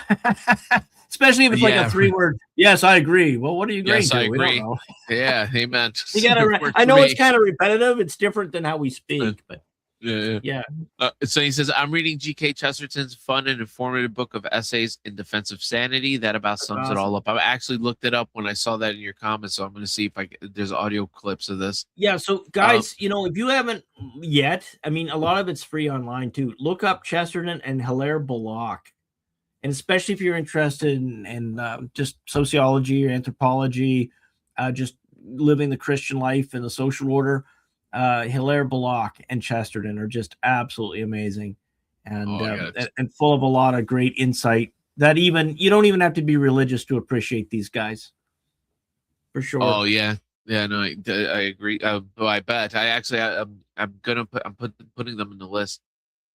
Norm says the movie on McDonald's was The Founder. Yes, yes, I do. I knew that with Michael Keaton, who's great. I think he plays Ray Kroc, who usurped the business and tore the heart out of it. And yeah, and it's like I don't want to see that. Just like I just feel bad. I was like I don't want to see like these poor guys make this beautiful thing and then just they watch it just slowly, turn into. Well, this that's disgusting. that's why, here's the thing. Like, it's not an on off switch that we have to, go capitalism or complete anti-capitalism. There's so many different variants of, like, you know what? A lot of our systems work if you have a moral people. Like our democracy as we understand it now, it works great if you have a moral people. But I forget which founder. You guys can in the comments can tell us if you know this. This might be fun if you can remember. But someone said, basically that this Constitution will only last as long as the people hold moral values. The minute you lose virtue in a society, a certain baseline, it's done. What are you fighting for? What are you living for? There was a for? founder. There was a founder that said something like that. Like, yeah. Oh, yeah. I don't know if it was Jefferson or Franklin. What do you mean? Like, oh, come on, one of you commenters, one of you viewers, tell us, because I got like early onset Alzheimer's or something. I can't remember. The key to this is the last comment. The key to so far, the key to understanding the left, they project outward what they themselves are doing. You're racist tells you that they are. You're not inclusive tells you they're not. They're so easy to read. What Norm says is so insightful here too. Do you know that when people attack, I had a great talk with Father Martin one day in our living room about this. I said, one of the things Twitter teaches you is that the very thing people fear themselves, they try to attack you from that vector. Like we had this guy, he says, "Oh, Mikkel, you really crave our acceptance." I assume he's like mainstream Catholic or something. It's like, man, you have no idea. We are so, if anything, I'm trying to distance myself from the brand so that if true restoration comes, I don't get rounded up with the rest of the communists. Like, no. I'm one of the good ones. I promise. I know. Good Catholic. I'm not one of these Bergoglian Marxists. No, but anyway, I mean, I'm partly joking, but I remember I said to Martin, I said, isn't this interesting? I said that it was such a peculiar insult or thing to say. And then I realized, no, he fears being rejected by that group. Yeah. And it's like, no, I stand before God. I fear God. It's precisely because I fear God, I can't be part of them. Yeah. Because I fear God more than man. I don't care whether I fit into the crowd here on earth. So, I mean, we all have, and again, we can agree to disagree. Some of you watching are going to disagree with me. That's cool. I don't hate you for disagreeing with me. The only time there's friction with me is if there's disrespect. And if I ever unintentionally disrespect you, then let me know. And I'll, if I realize I was a little over the top, then I'll apologize for it. And if I think you're manipulating me, then I'll probably be colorful. I'm an ex-sailor. So it is what it is. Yeah. Some of the best swears. Norm's staying on. Norm's staying on with that one. Yeah. Well, that's it as far as comments. I mean, talk about Israel if you really want to go hammer it in, since we're still not banned. Yeah, exactly. No, you see, right. Trump's trying to distance himself. Yeah, that's actually fun to watch. That's actually yeah, it'll be interesting. So, see, That's I the cherry on understand. top. So the president has a life that, I mean, I'm not saying that I have any life like the president, but in the sense that you can't keep everybody happy. So someone once asked me, what's it like being a bishop versus a priest? I said, well, all the fun stuff happens as a priest. What you get as a bishop is a lot of angry email every morning, which is kind of funny. But the thing is, people are always growly about something, and some of it's important, some of it's, and some of it, I mean, it's important to them. So it's all important in the sense that we want them to feel that their clergy listens to them. But sometimes it's just petty stuff, personality conflicts between parishioners that are getting upset over. They're choosing to be offended, and you can choose not to be offended. And some of the stuff, when there's so many other things to work on and whatever, it can be a little frustrating. But I mean, you want to be as helpful as you can. But some people are their own worst enemy. They choose to be unhappy. And that's kind of the problem we have. And maybe that's some of you viewers. Some of you choose to be unhappy. Well, stop. Morning offering, evening examine, go to confession, start going to church or mass. Okay? God will fix you. God will fix you. You'll be happy. Happiness is about doing what you ought to do, right? Yeah. Taking, finding and accepting, seeking and living responsibility in a contributive way. You want to be more of a contributor than a consumer. And your contribution, if you're 80 years old and you're watching this and you're saying, well, my contribution years are over, wrong. Your best years are ahead of you. You can be a little prayer warrior. You can be praying for the world. You can be praying for all the offenses against our Lord's Sacred Heart and our Blessed Mother, and you can help get souls into heaven. You can help pray some souls into heaven. So your best years are ahead of you. Don't let anyone tell you that you're all washed up. Norm says my comment about mass mandates was related to you're talking about how surreal things are. I was just giving an example. Yeah. That one hurt the most. That one hurt me personally. Again, I think it's responsible for killing my mom, if I can say it so bluntly. These stupid vaccines and it's.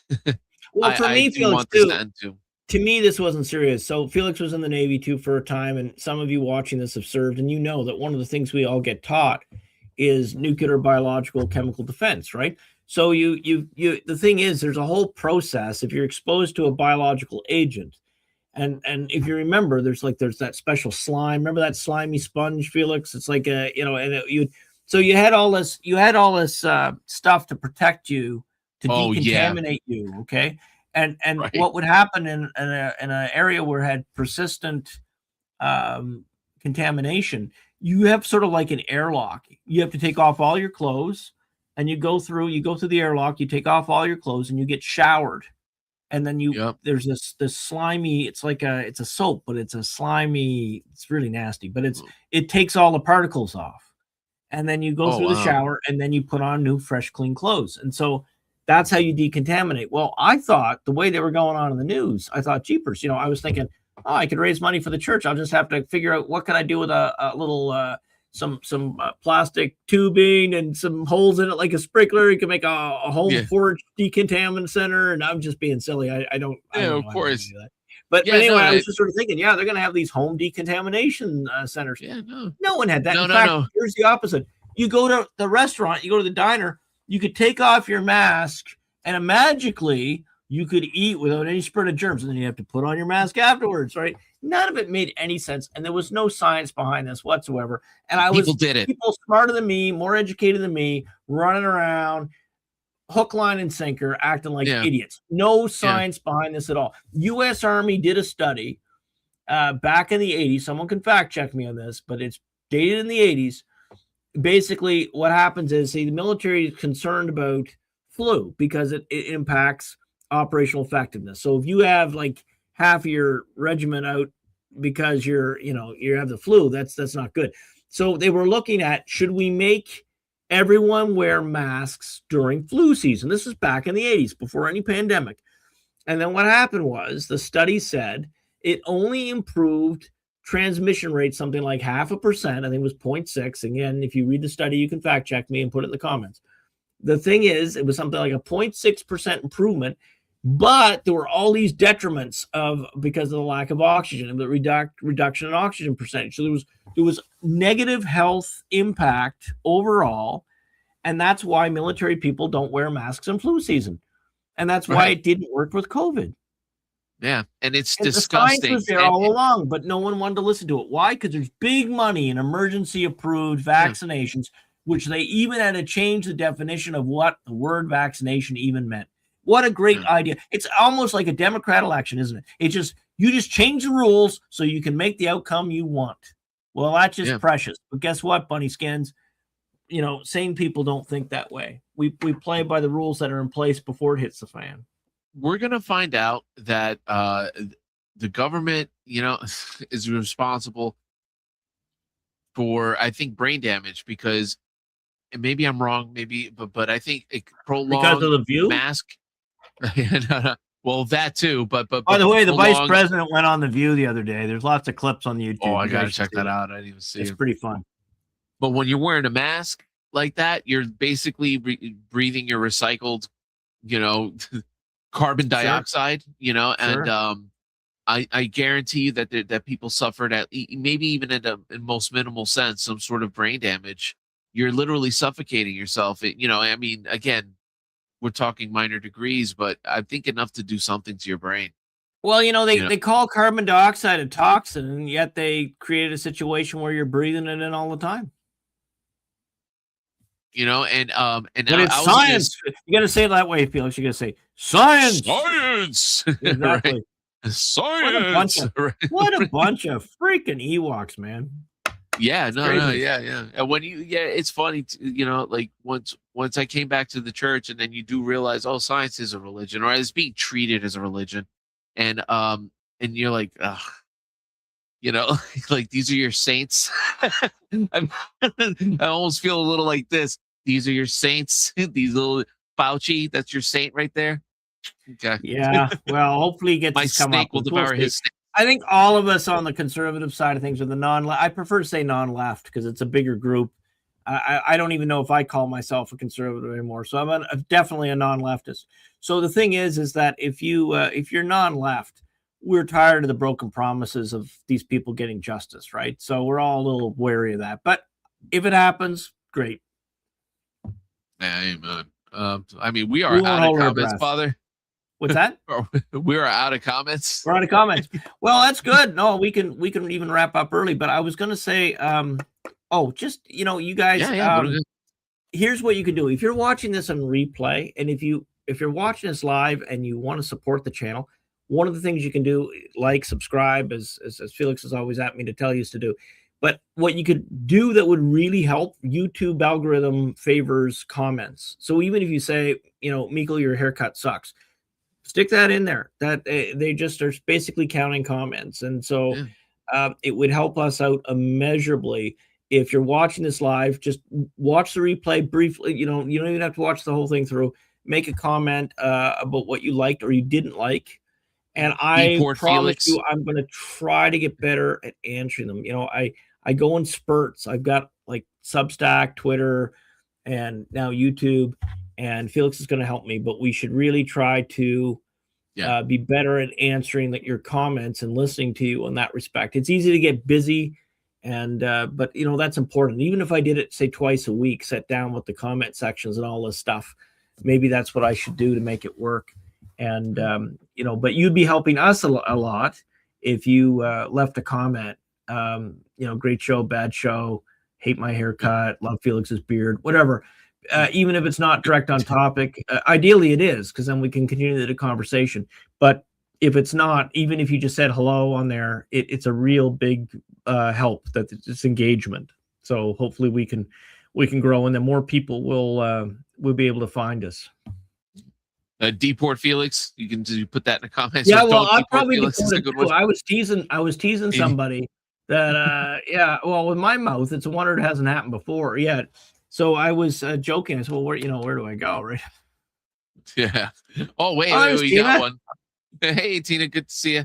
I have a lot of scientific comments about masks. Just commenting now, since you mentioned posting a comment. Hey, just got off work 10 minutes ago. Oh yeah, please. Yeah, please, Tina, if you do that. So of course the chat is kind of a different category than the comment area itself. So you just wait till a replay comes, and then if you would put some stuff in there, especially if you have any places where people can do some homework. Am I crazy? Yeah, I'm so Tina? glad I met. What's that, sorry?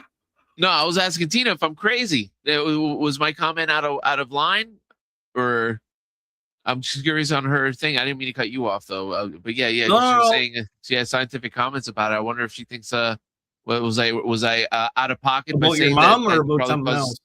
No, about the mask causing brain damage. Oh, with the increased carbon dioxide, the lesser oxygen concentration. Yeah. So people Tina, if you know double masking. Yeah, and then people double masking on top of that, so that's even more air constriction. Right. And then people probably went to sleep with it on, thinking they're being smart. You know, there's people who took it to the extreme. I'm not saying anybody who wore a mask is automatically brain damaged, but and here we go, vindicated. There you go, vindicated. Not at all. There you go. You know what the thing I would always find funny is when I saw people masking in the car, in their own car. It's just them alone, right? Yeah, just like, and I think some of it is and like, every once in a while you run across somebody. Now, I will say it's been even since like the 90s. I remember like certain people from Asian countries, they do it because they have a lot of smog and stuff. So a lot of Asians would mask anyway. But whenever I see a non-Asian wearing a mask on a perfectly normal day, I'm always thinking, I know how you voted, and I stay away from it. But anyway. Yeah. Sorry, I know that's awful, but guys, I'm going to be honest with you, right? Like, I mean, I'm not always going to be agreeable, but at least you never have to worry about me saying something just to get your favor.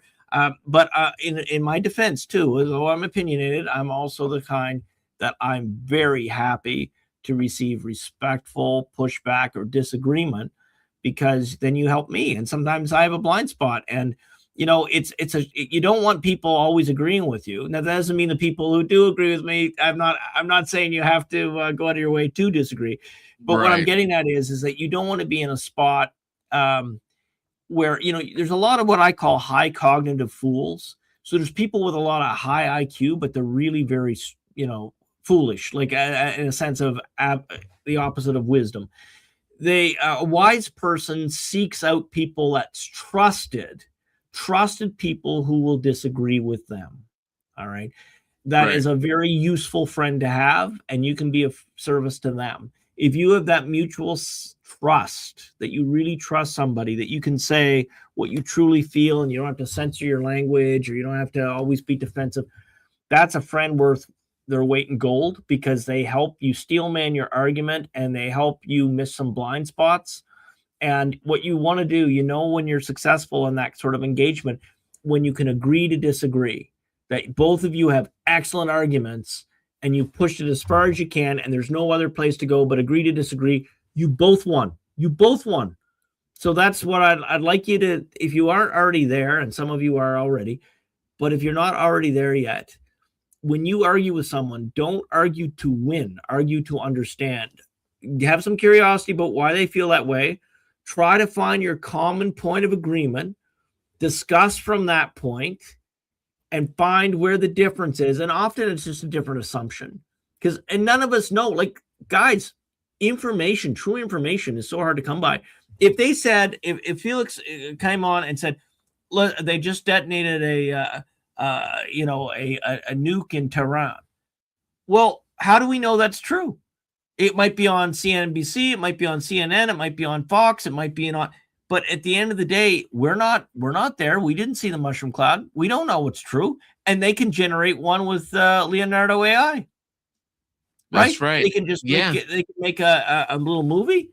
How will we know it's not true? So this is the problem as we approach one of the dangers of this new epoch that's coming, is that none of us really know what's real anymore, in the sense that, you know, whether we like it or not, like that, these liberals who believe we're in a simulation, or that there is no truth, that everything's subjective. Even if people like most of our viewers and me, who believe that there is an ontology, there's a truth to be known, in a sense, the other side did win this. We are unsure of our sources of information. even on conservative sides. So you have to take this all with a grain of salt.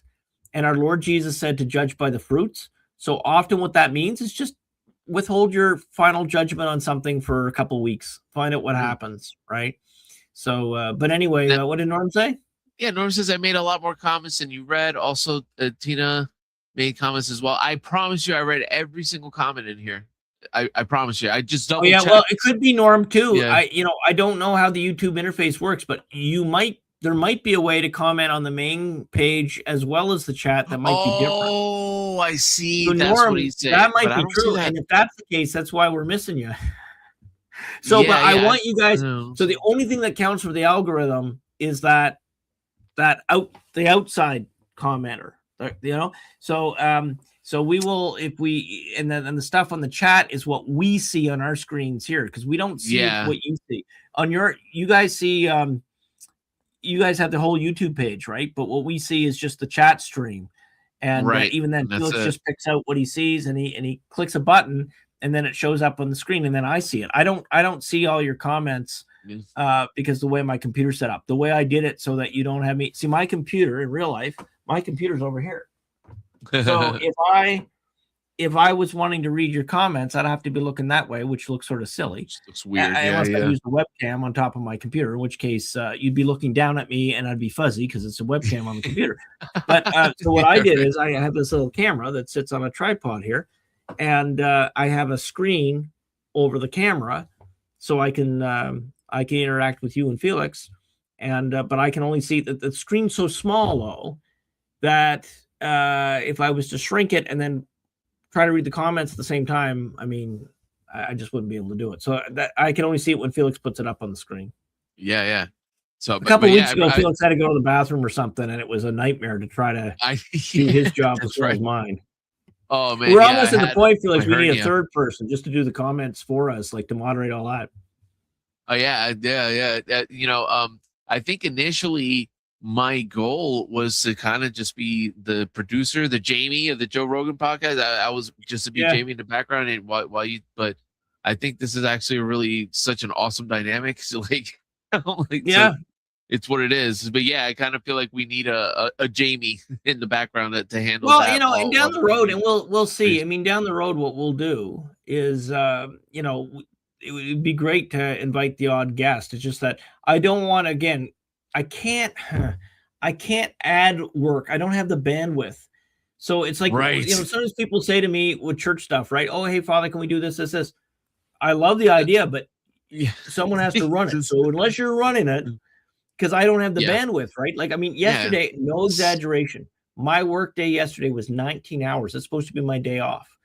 Today, I'm not complaining. I know it sounds like I'm complaining. I'm not complaining. I'm happy because I'm the type of person, if I take a break off a project, it takes me a while to get back onto it. So I just wanted to whale through. This is a self-inflicted injury. It wasn't, oh, poor me. It's self-inflicted.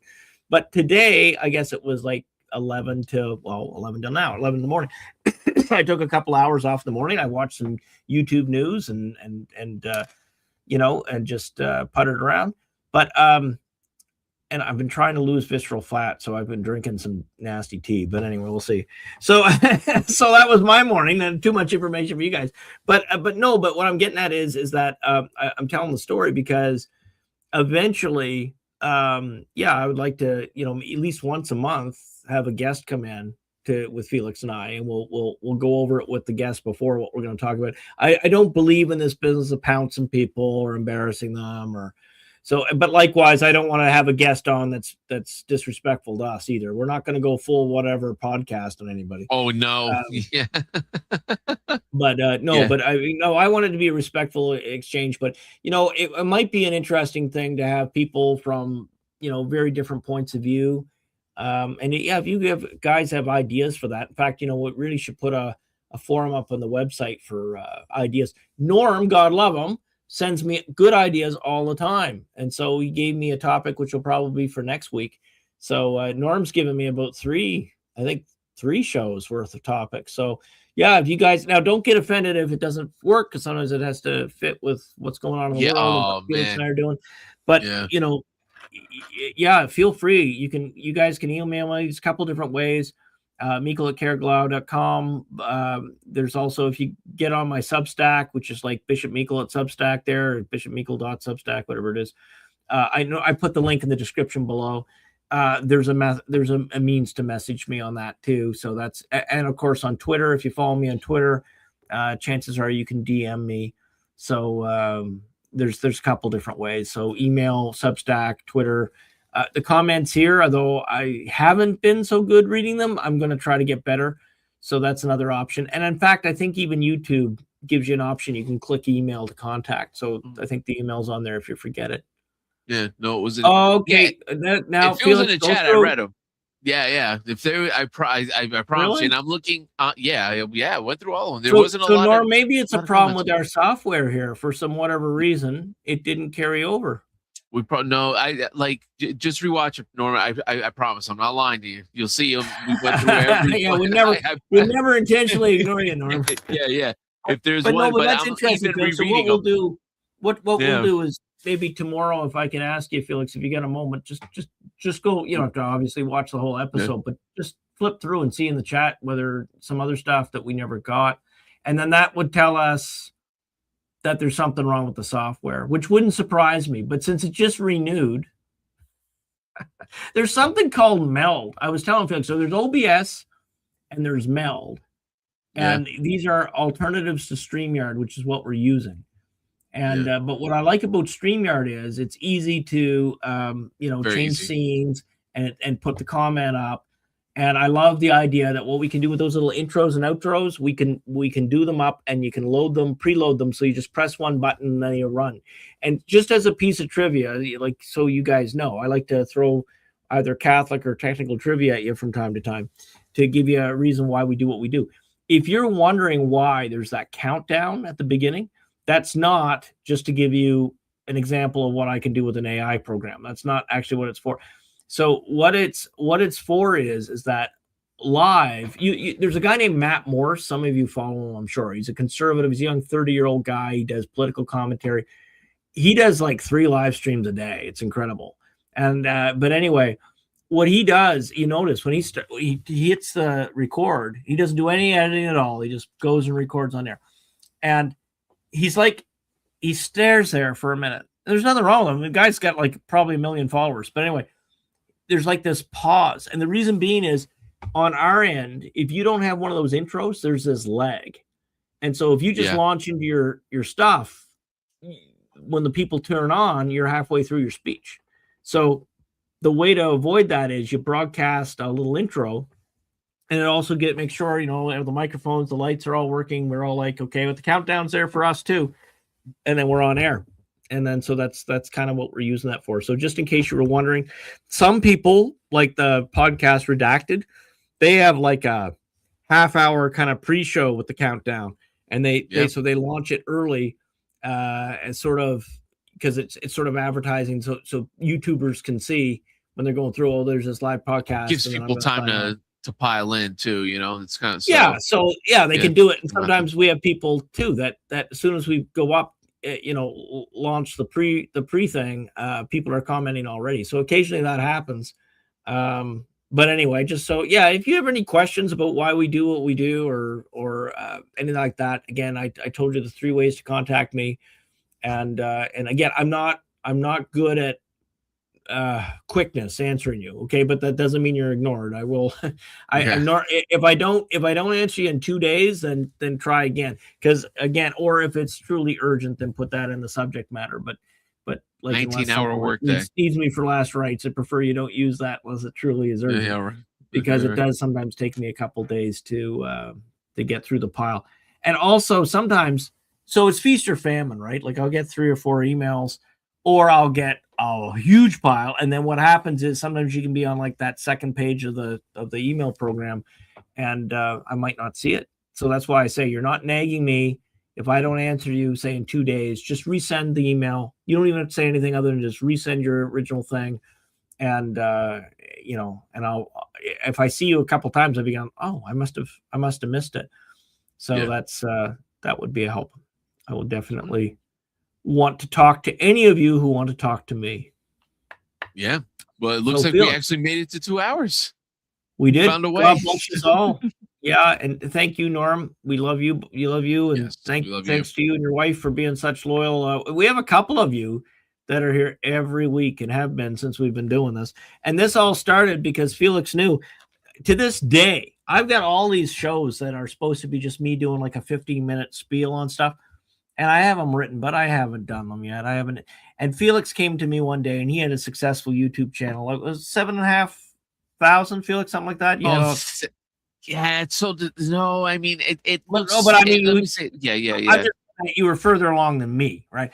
So anyway, Felix comes along one day and he says, Father, when are you going to do your YouTube? And I said, oh, Felix, I'm doing this and that. I got to get the lighting. I got to get this and that. And Felix basically said, Father, let's just go on live, right? Because if you don't, we don't, you'll never do it. And you know what? I'm so glad he did, because I've learned so much, and I know nothing about YouTube, actually. I'm still, I'm a slow learner, I guess. But you guys just are amazing, and it's so neat to just have this forum, because Jordan Peterson, everybody knows who Jordan Peterson is.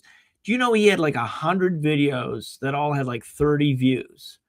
And then when he was controversial for something and news took off, he credits that library of YouTube videos that hardly anyone saw, and now they all have like 10,000 views, or more. Some of them probably have 1 million views. But anyway, the thing is that he took off because he had this large library that people could visit after the fact that he became known, and he got to define himself. The news couldn't smear him as bad because it was his historical record of what he really taught.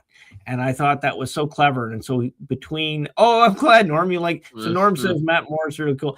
I really like Matt. So Matt's like me. I escaped Oregon too.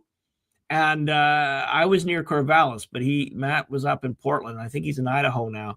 And but I think that what a smart young man. He's quite a character. I get a kick out of. He has a, he changes his setting, and he changes his dress. Like, he'll be in a suit sometimes and a lumberjack jacket sometimes, and he's just he's got a couple little things, like, as in terms of a natural showman, and it's just so neat that he's so successful. I love to see young people discover their niche, discover their groove, and I love stories of successful people. Right? I don't understand this anthropological fascination with tearing down successful people. There's a lot of successful people who will help you. You don't have to envy them or hate them for their success. You try to learn from their success.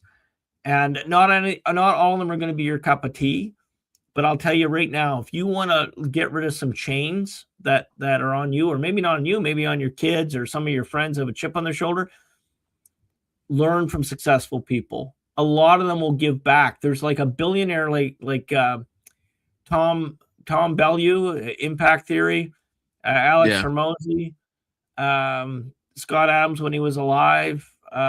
These are examples of very rich people who don't have to be on YouTube, that are on air to help you, and they're not even making money off you. They're as far as the ordinary people, they have their businesses, but they make money off rich people. But they offer. There's a guy, Felix, you know who he is. There's a guy, and if you guys know in the chat, or let me know. His name escapes me right now. He runs an air conditioning filter business. He's just an ordinary guy. He runs this air conditioning filter business, and basically his whole theme is how ordinary people can start businesses that sound boring and become very wealthy. And there's also a fellow named Tillsbury from Britain. He owned a chain of hobby shops, and he's, multi-millionaire. But the reason why I'm mentioning these guys, it's not about worship of money. It's about, these guys will teach you the skills, if you're patient and you learn, that you could get yourself out of a hole. If you're a person, that got laid off, or you're in a job you hate, then starting a little side business with some of these guys' advice, if you're so inclined, and you do the work necessary, the homework necessary, and learn the skills necessary. I love hearing how people have finally found their niche and then flourish, right? So that's just one of the great stories on earth that I think is wonderful. And it's not contra fide, The thing is, God wants you, we're not like Joel Osteen going to tell you, no offense to Joel, but it's not like God saying, oh, well, you just give money, lots of money to the church and you'll be rich. That's not true. Yes, you should. We have an obligation through our baptism to support the spread of the gospel. That is true. But what I want people to realize is money is a tool. It's not evil in itself. Worship of it is. But I also say, God gave you this opportunity. You live in the richest country of the world. 99% of our viewers live in the richest country in the world with so much opportunity. And if you're smart enough to generate resources, then think of the people you could help with that. Even if you gave every cent you didn't need to Vincent de Paul or to help other people secretly. If you're going to do it secretly if you can. Like, don't create situations of obligation. And my goodness, the whole Christendom needs good, wealthy people, right? We have temples to build. We have seminarians to educate. We have canceled priests to take care of. And the only way to do that is to be good stewards of these resources. Oh yeah, you're from Fort Ladue. Well, there you go. See, Matt's from where you are, Norm. You should send him an email. He's got like 2 million subscribers or whatever he has. I don't know how big he is right now, but still, it doesn't hurt. And I would. I really like that young man. He's a very wise fellow. He's quite a character. So if any of you watch his channel, put it in the comments. And he's a character for sure, and he cares about the country, and he cares about his home area of Oregon. Not like Portland used to be beautiful. Just, man, beautiful. The Navy used to like it with the festival. So there you go. Yeah, totally. All right. Well, we'll finish with a prayer, I guess, Felix. Yeah. Thank you guys for sticking with us. We have a bunch sticking with us, and I appreciate that. And we'll see you next week. And if you have any suggestions of what we should cover, be like Norm. Give us put it in the comment below, and we'll put it on the list. In the name of the Father, and the Son, and the Holy Ghost, amen. God, our Father, creator of all things, we praise and thank you for your many, many gifts. Help us to have an attitude of gratitude, to take our gifts and be good stewards of those gifts, to help bear your light to a world that no longer believes, and to help those who need our help. And may Almighty God bless us, Father, Son, and Holy Ghost, amen. I will see you next week. God love you, and I appreciate your prayers and your support so much. God sees what you do. God bless you. Take care, everybody.